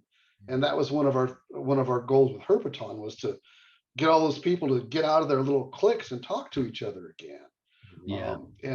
And social media and the internet, I mean, it's forever changed that. It's made people just pick something, focus on it, and just go down the rabbit hole and ignore everything else. And then you've got stuff like conservation issues, and guys like, there's a big bill in Florida about they're banning tegus, and the guys are, well, I don't keep tegus, I keep leopard geckos, I don't care about that.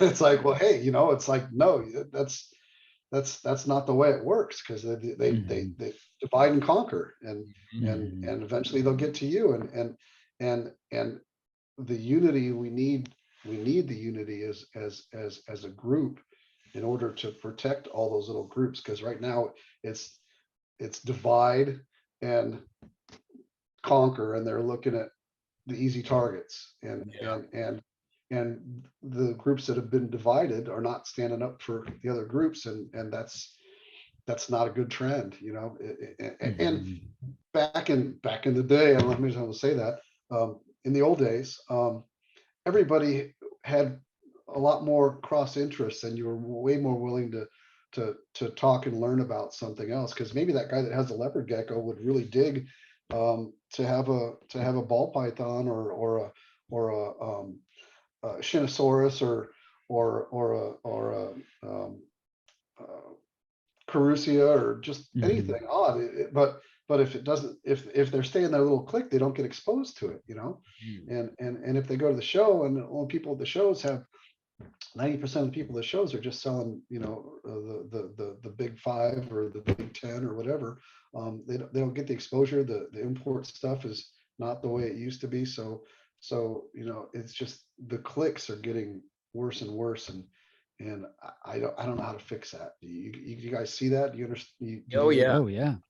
Yeah, have an answer? I see it a Because lot. I don't know what the answer is for that, other than to do what we did at Herpeton and try to bring those people together and force them to sit at a talk about something that they're not interested in, to see if a light bulb goes off and opens their mind up a little bit, and we need to open everybody's minds back up, because everybody's very closed-minded right now about what they're focused on.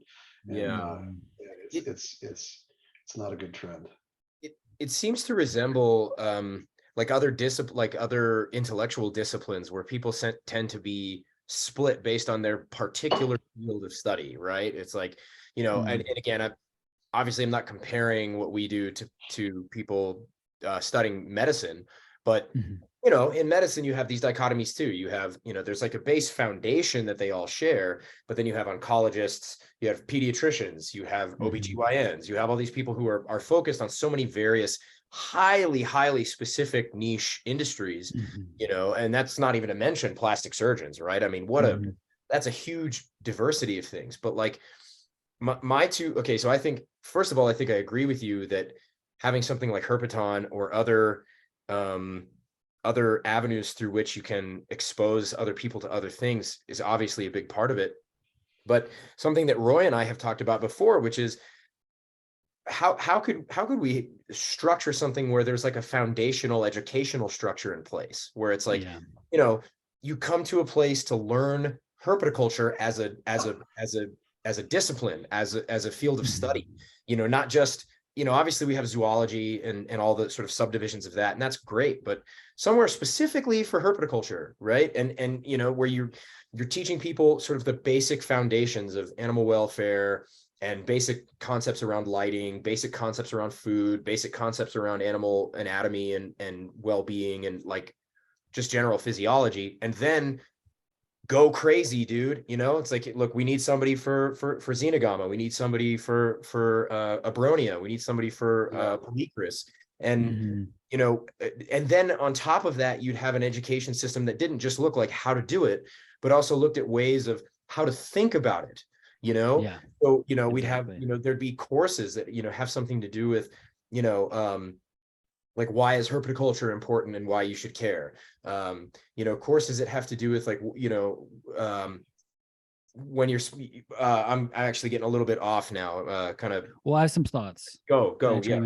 Yeah. I mean, I think that also part of what, Alan, you're speaking to, is just that in some ways it feels like social media and an increasingly online and kind of disconnected society that we live in has kind of amplified the worst aspects of like the natural human inclination to form tribes. It's just created such a tribal environment, and so people separate into their little enclaves, and then I think that because of that, what I feel, go ahead.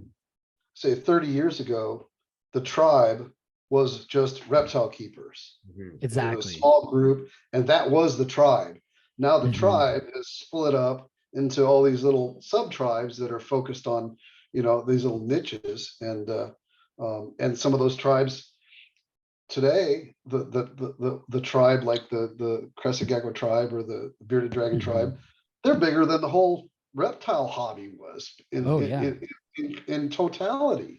So you've got 10 times as many more people, but when you break it down, each group is no bigger than what we called the tribe back then, because the tribe back then was everybody that kept reptiles, because we were all kind of like, back to back and surrounded by everybody that thought reptile people were creepy and weird and only put iguanas on their back and rode around on their Harley Davidsons. I mean, that was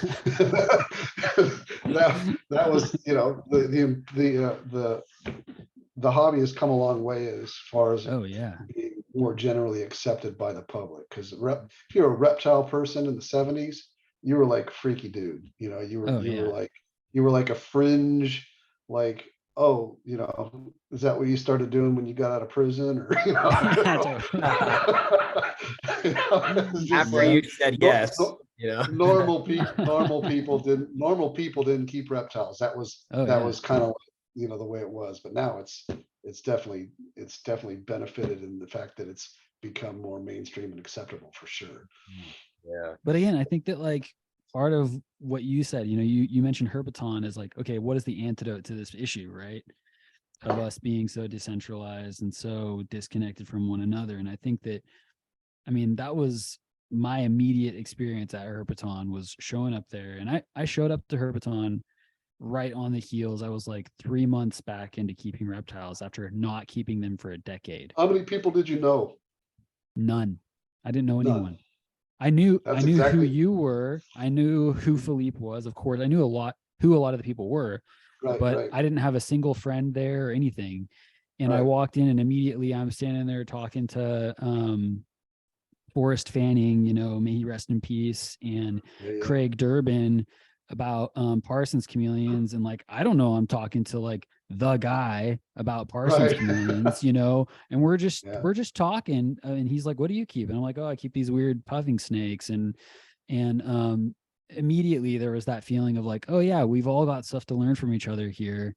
And I think that in some ways what we need to do is kind of like practice that at a smaller scale, even within our regional communities. I think about like how herp societies used to have a lot of reach, and there was that kind of spirit of mentorship even within those. And I feel like those have just kind of dropped off and kind of fallen away. And we're in this interesting moment where we haven't quite figured out how to bring the best of both worlds together, I feel like.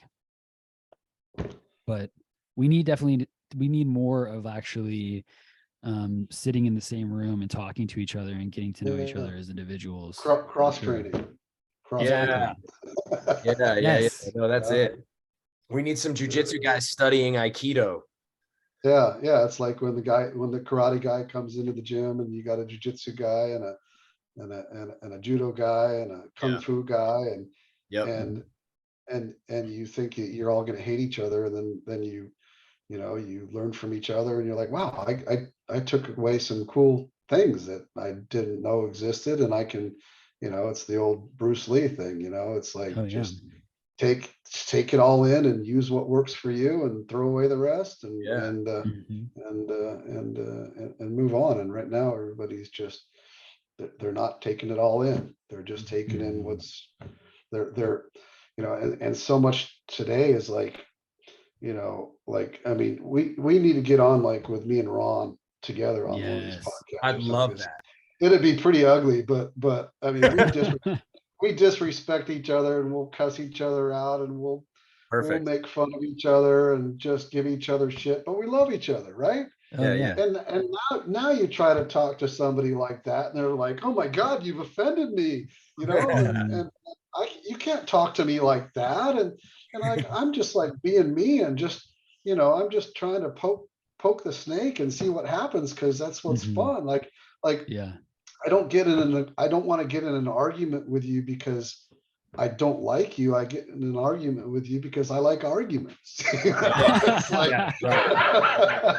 I like sometimes if I'm like, if I agree with everything somebody says, I'll just like pick the other side, just so I can argue with them about it. And see how defend themselves. It's like, sometimes I don't care what the subject is, whatever you like, I'm just gonna say I don't like it, and then make you prove me wrong. And it's fun. It's a mental, arguing, or whatever you want to call it, passionate discussion. It's like a mental game of who can who has a comeback for everything the other guy says. And it's like this, it's a game, and it keeps you sharp, right? I mean, some of the smartest people in the world are comedians, because they can think fast.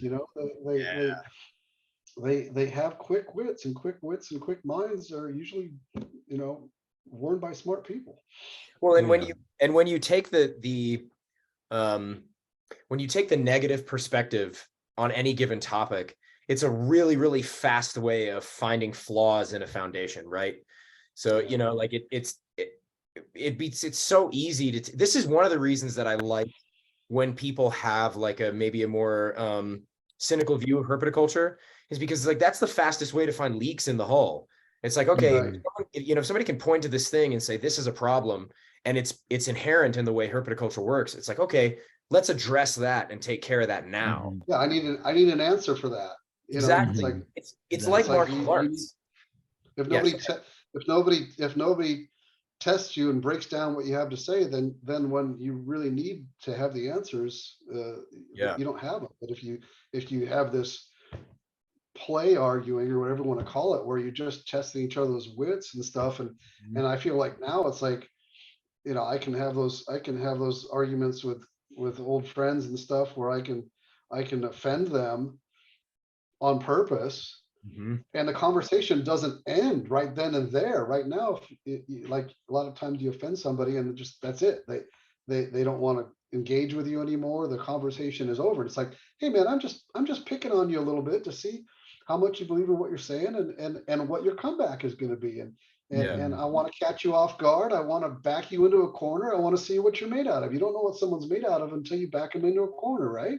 Yeah. Yeah. Mhm.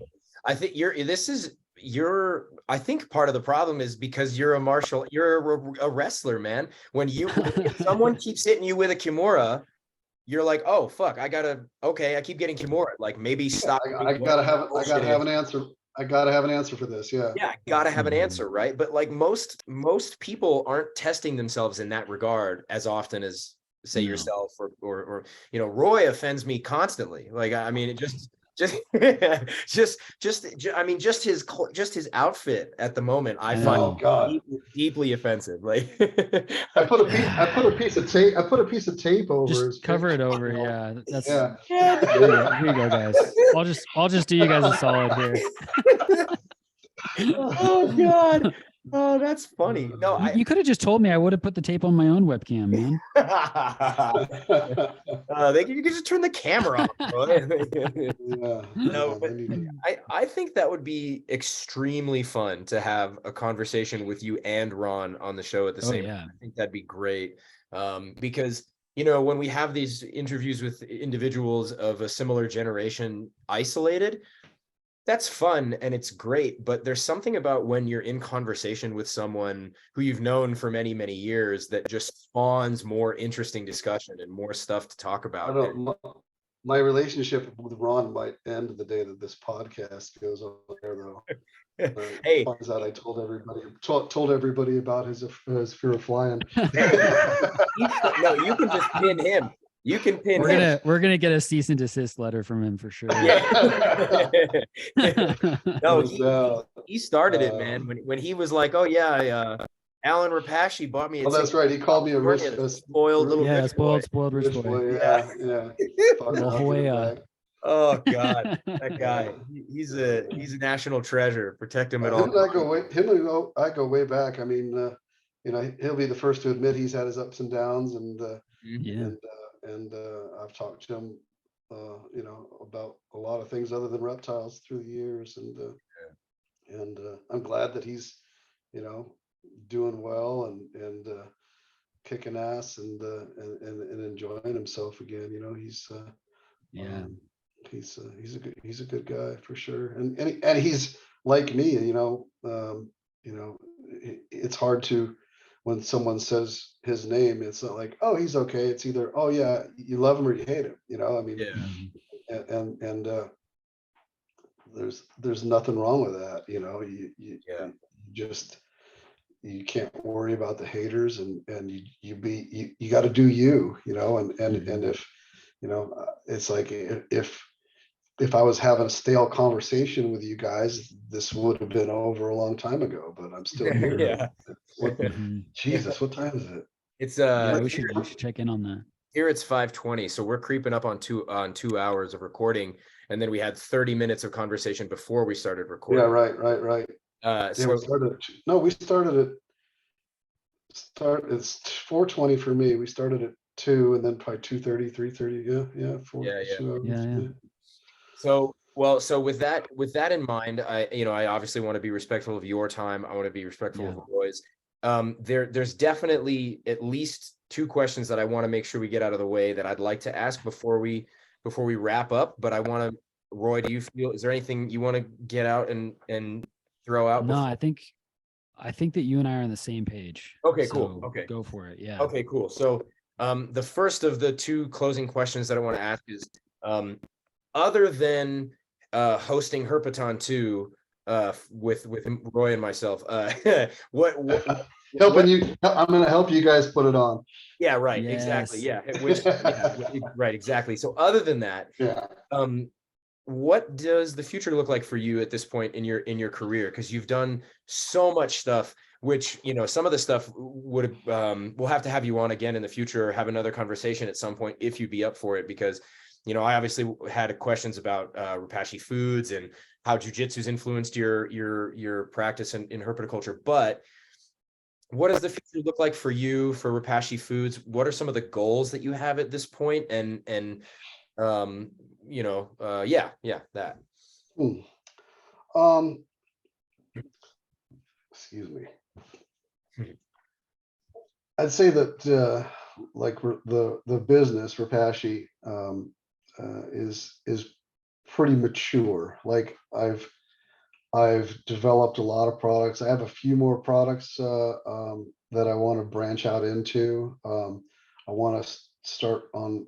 I've had formulas for a long time, but I want to finally release. Excuse me, some like, for lack of a better word, critical care formulas or formulas. I really value.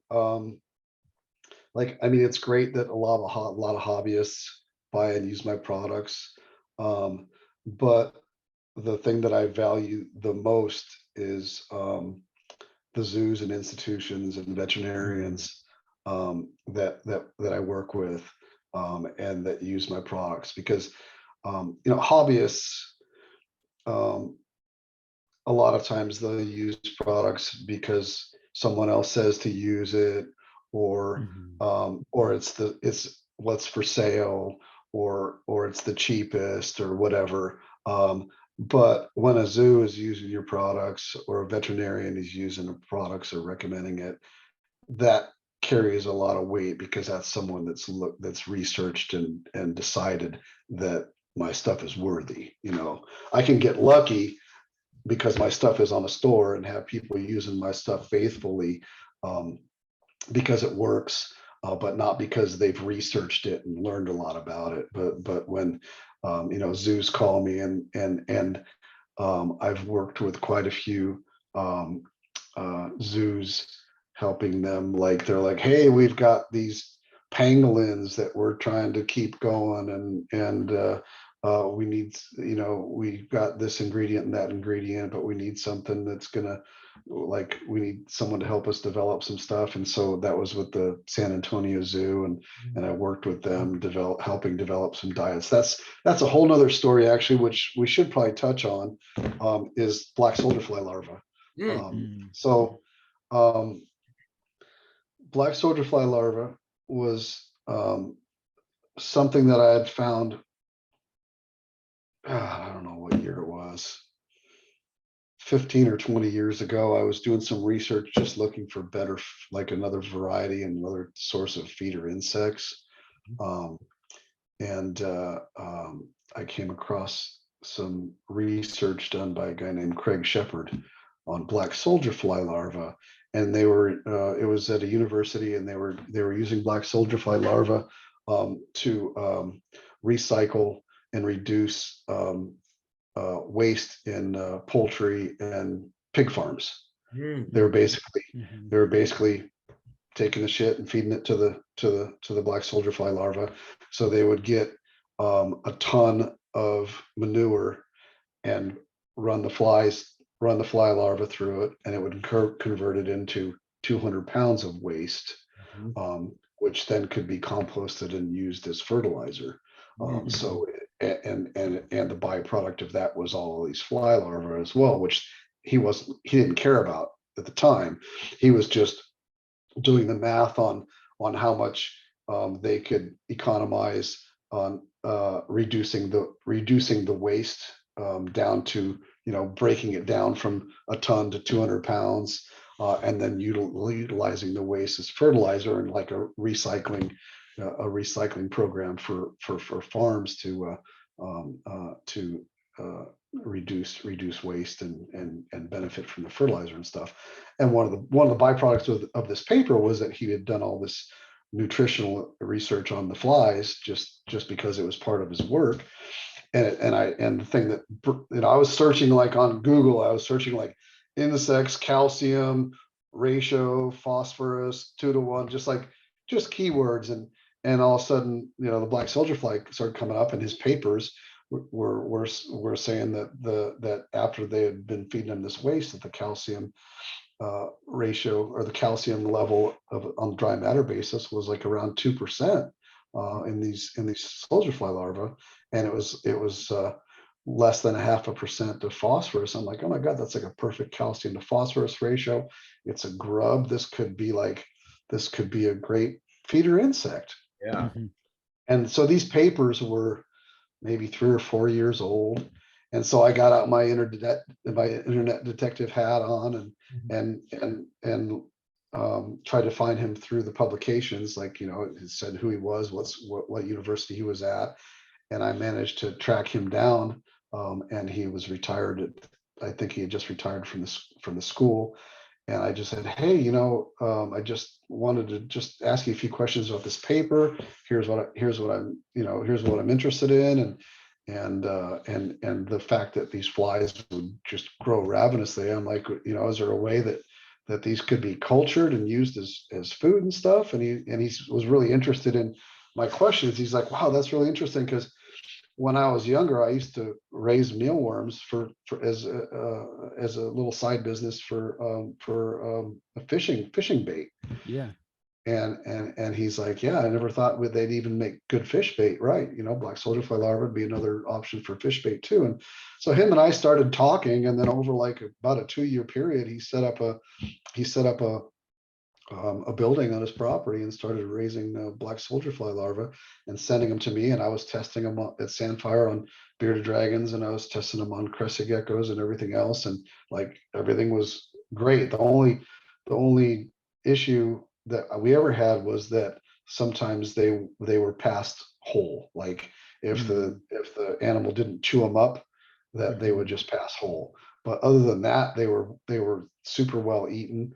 And animals did great on them and stuff.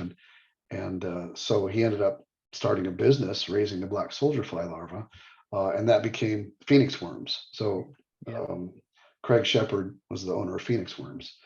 Wow. And then him and I kept in touch for a few years, or for over the years. And while that was happening, I was like already going, God, like, how do we grow these up and grind them up into a powder that I can use, in diet formulas? And it was beyond the scope of what he was able to do. And so it just stayed in the back of my head for a lot of years. And then one day I got this call from John Gramer, I believe it is, at the San Antonio Zoo. He called me about pangolins because another zoo had referred him to me. And because I had already started making my gel food diets, but I didn't have black soldier fly larvae as an ingredient. And he's like, yeah, I saw some of the formulas that you've done, and we're working with pangolins, and we're using this insect meal. I'm like, oh wow, insect meal, wow, tell me about that. He's like, oh, it's black soldier fly larvae. I'm like, what? Where did you get that? And he's like, oh, this and then he told me about Glenn, who started a company called EnviroFlight, and he was the first person to commercially start producing black soldier fly larvae. And so that whole conversation ended up with him putting me in touch with Glenn, and getting and encouraging him, because he was actually more interested at the time in the oil that they produced, because if the oil that came from the black soldier fly larva it's high in I can't remember what fatty acid it is, but it's very similar to, I think, what's produced by canola. And it has a couple of special fatty acids in it that he was looking to take advantage of more so than the protein and the fertilizer side. But anyway, we developed a good relationship, and I talked to him a lot during the testing phase, and he finally started making small batches of meal, and I started instantly making the grub pie and using it on the bearded dragons at Sandfire, and they just went like ballistic for it. I was like, oh man, I'm like, when can you start making more of this? And he had a lot of really steep learning curve, learning how to breed the flies and stuff. And there was like 3 or 4 years of like, me making the product, but just getting like a couple 100 pounds at a time of of the meal and stuff. And he was gearing up, and then a big company came along and invested a whole bunch of money in his company as a startup, and then ended up taking over the company and taking it to another scale. And then while that was happening, a lot of other companies around the world started working with the black soldier fly larva, and there's this big kind of race to get to the first to market with it. Wow.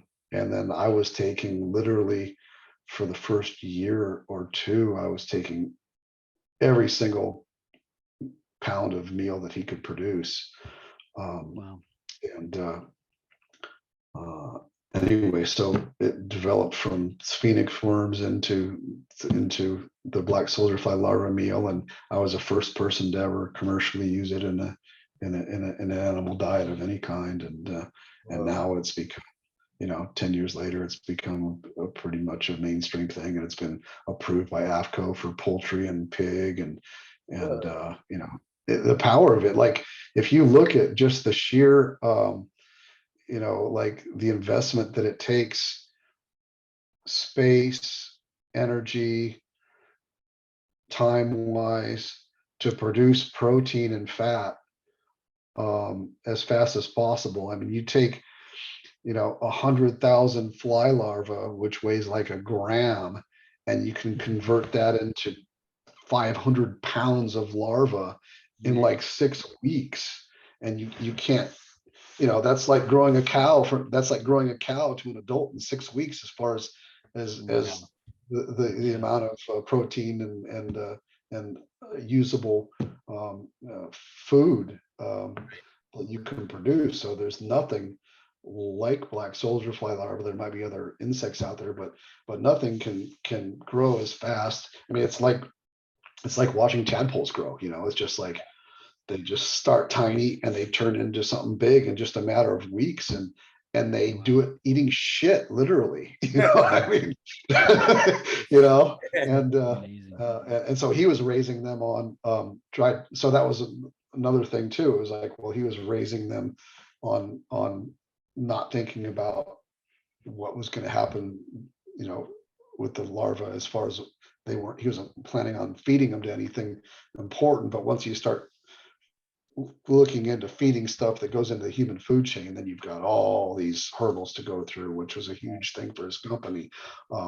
But feeding reptiles is not a big deal. But if you're going to feed it to chickens, and then people are eating the chickens, then you've got all these checks and balances and all this research that you've got to do to go through the hoops, which has all been done now. But at the time, he was just focused on other things, and still, like, technically, black soldier fly larva is not approved to feed to reptiles. As far as there's no definition, but AFCO is the association that creates definitions for feed ingredients. And if and it's a white list, it's not a black list. So if if it's not on that list, you're not allowed to put it in the pet food, according to their standards. And I had conversations with, in the feed manufacturing, every state is different. In the United States, you have to have, like, I have to have permits for every food I have for every different state. It's thousands of dollars. $100, like, I have 50 different products, $100 per product to sell it in the state every year. Yeah, it's nuts. And then they call me up and like, hey, you can't put black soldier fly larva in your food because it's not an ethical approved ingredient. I'm like, you're telling me I can't feed insects to a lizard? I'm like, how does that sound to you? Like, I'm like, you can't tell me. And then there's like certain things where, like, if you can prove that the ingredient is historically significant and has been used in that way, and it's like, well, it's not really meal, but they've been eating insects since the beginning of time, and that the argument kind of fizzled out a little bit, and they haven't they haven't gone after anybody that's doing something like that right now. I mean, they technically could, but it's a pretty hard to do. You can't feed insects to a reptile. And so, Yeah. Just a little absurd. Yeah. Very. and people don't eat reptiles. It doesn't go into the human food chain. It's just Right. it's just an ornamental thing. Yeah, but Right. I'm not sure got on that tangent, but No, that was great. That was so interesting. I had no idea that is how that started. I had no idea that's where it went to. That was worth every word you threw in there. So tangent away in general. That was remarkable. Okay, so the last question that we have is the question that we decided we were going to ask every guest, except still so far the only notable guest we haven't asked this question to was Philippe, because the whole podcast ended up being was that question? yeah, it was the whole Yeah. question. Yeah. So, but I'm very curious to ask. Actually, Roy. Do you want to ask the question, because I've been asking all the others. Sure. Yeah. Sure. Yeah. The question is Oh, why I'm sorry. herpetoculture? It's 4:39, and I'm sorry, but our time is. Dude, you're killing me. Just hit Brutal. it, man. Every time. Brutal. I'm not sure if that was for me or for you, Phil, but I think we both felt a little bit of pain. All right. Well, the question, the question we ask everyone is just why herpetoculture? Why do we do this thing? Why is it compelling to you? Why does it matter? Me, I don't think I had a choice. It was just it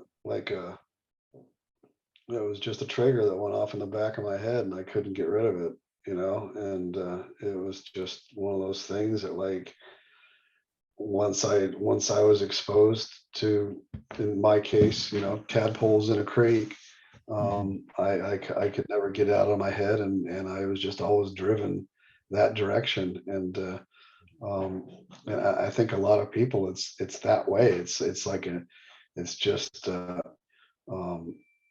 you just have this, ancestral gene somewhere hidden in your DNA that just, like, activates when you are exposed to this stuff, and either you have it or you don't. And I don't think being passionate about reptiles is like a learned skill or talent. I think it's something that you've got or you don't have, and I think there's plenty of people out there walking around with it that just haven't been triggered, but yeah, I just think I didn't choose reptiles. Reptiles chose me. That's beautifully great. said. Yeah, I like that quite a bit. We've had some really bizarre, not bizarre, but just a really wide-ranging set of answers to that question. Philip Tremper on the show said it's a disease. That's why. That one. I can see that. Yeah, that one stands out in Hey, my we are all a little fucked up, right? Oh yeah. Yeah. There's no doubt. I mean, when Phil and I were talking before you showed up because you were so late. I know. It's so rude of me. We were talking about, at least I was talking. He was just nodding. But a lot of us are collectors of things, like not just reptiles. Like, we have a collector's mind. And I was telling him, like, I collect things. I collect cars. I collect hats. I collect tequila. I collect guns and knives, and just like, not like a hoarder collects things, but I have like a nice shelf of all my tequila bottles, and I just like, that's a sickness. I mean, I relate, and Yeah. I know I got this from my dad, and my dad's the same way too. So Yeah. there's definitely something about that, for sure. And and some people are wired just like with reptiles. Some people are wired to just collect things, and other people are wired to become hoarders. And I'm glad that my collection sickness is very structured and focused, and and it's a great way um, to get through life and stay focused on things where other people that don't have something like that can get lost in life. I mean, Yeah. it's like when shit hits the fan and life gets rough, and it does for everybody, I can turn to my collections of whatever it is and focus and tune out all that other stuff, and then come Mhm. up for air when I feel good again. And people that don't have something like that, yeah, something can happen in their life, and if they don't have a distraction or a way to focus on something else, it can crush them. So I mean, I've had, ups and downs in my life too, but I've always had my anchors, Mhm. my place to go back to, and clear my head and just get lost in my animals, or a collection, or research, researching, because collecting isn't just about having things, it's about learning about them and learning where they Oh come yeah. from, how to get them, and it's a whole process. And it's not Mhm. like just randomly going to this grocery store and picking stuff off the shelves. Everything that I collect, at least, I spend hours on the internet. Like, I can't, if I want to get something, I can't just get a representative of it. I have to figure out what the best out of all of them is. I gotta Yep. decide if there's 10 things that all do the job. I'll spend, and the difference in price range is like $5 between them.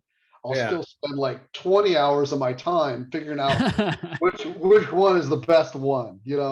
It's Yeah. like Mhm. I could have just randomly picked one. It would have done the purpose. I would have moved on to something else before I even got done researching them. Mhm. Yeah. It's just but sometimes it's better than watching TV, right? It's better than Oh sitting yeah. playing a video game. It's better than a lot of other things. It's just, Yeah. we all need we all have our issues, and we all need to be able to focus on things, and thankfully reptiles chose me as something to focus on. So yeah. Yeah. Well, Hell damn, yeah. I think that's no better way to close out the conversation than that right there. That was amazing. Alan, thank you again so much for taking the time to sit down and chat with us. I mean, Cool. uh, you Really you appreciate it. yeah, we really appreciate it. Yeah, thank you guys. Yeah. Family just got home. Hang on, let me see if I'll introduce you guys to my little my Yeah. little Yeah. my 10-year-old project. Yeah. Yeah. Yes, dude. Carol, The next generation. Carol, come Yeah. here. Just finishing up Man. my podcast. You want to say hi to everybody? Look what she wore to school today. See. Yeah. Represent. Yes. That's Amazing. awesome. Hi. This is my little girl Cheryl. Hi, Cheryl. Cheryl. I'm Roy. That's Phil. We've been talking for like 3 hours. Yeah. And the Just whole talking about lizards conversation and stuff. the whole conversation was about you. It was about reptiles. Yeah. Yeah, What do you smart. think? You What do you got it. think about? What do you think about reptiles? I love them. Yeah. They're cute. They're fun Yeah. too. What type of reptile do you have? 2 tortoises, Ooh. a lizard named Mint, and another lizard named Peppermint. Nice. Those are great names. Yeah. That's amazing. Mint is an Agurnia depressa. Nice. And peppermint is a Stokes eye. Oh yeah. Nice. And then Awesome. she's got 2 Burmese mountain tortoises. Ooh, Awesome. those are Yeah. rad tortoises. Holy cow. They're as old as she is. Wow. Yeah. Remarkable. That's quite the collection at such a young age. They might live as long as her too, if she's good with I it. was just gonna say that they might be lifelong Yeah. companions. Yeah. That's awesome. Wow. She's gonna take a little better care of them though. I'm making food for them right now. You are? Oh, good. What are you making? Repashy, Oh, which one? grub pie. Grub pie. I The heard that sounds pretty good. Burmese mountain tortoises like their protein. Mhm. Oh wow. We Yeah, I do. believe it. Yeah, we feed them Bluey buffet and grub pie every once in a while, and then they live during the summer. They live in our vegetable garden, so Oh. we grow we have like an enclosed, because of all the animals around here, we have an enclosed vegetable garden that's covered with 1/2-inch hardware cloth to keep keep the mice out and stuff. And, Oh yeah. and so the tortoises live inside. It's like 12 feet by 30 feet or something. And they live on the Nice. floor, and all the vegetables and stuff, that anything that makes it to the ground, they they prune it. That's great. And then whatever she goes in there and Feeds them and waters them. yeah, she just pulls all the fruit out. I think they get more tomatoes than her mom gets. Yeah, And she's got some chickens. She's got 8 chickens, right? Mhm. Yeah. that's great. My mom has chickens too. She's got like about 12 or 15 of them or some crap. And she keeps a bunch of bees too. She keeps Oh, wow. Nice. yeah. She's got like 3 or 4 hives of bees that she keeps. Oh, Wow. Cheryl had a problem with bees. Oh. She's allergic, Oh no. Oh, and I got a call from her daycare a couple of years ago, and they said your daughter's been stung by a bunch of bees. And I'm like, what happened? And it was like, well, she convinced all the other kids that it would be good to throw rocks at the No, at the that was other kids. There was like a swarm of bees that had landed in the tree on the other side of the fence Oh of no. the daycare lot. And the kids were throwing rocks at it, and all the kids got attacked and swarmed. And she No, only the kids that were sitting under the play structure did. yeah, okay, all right. So That's all the kids that were sitting there.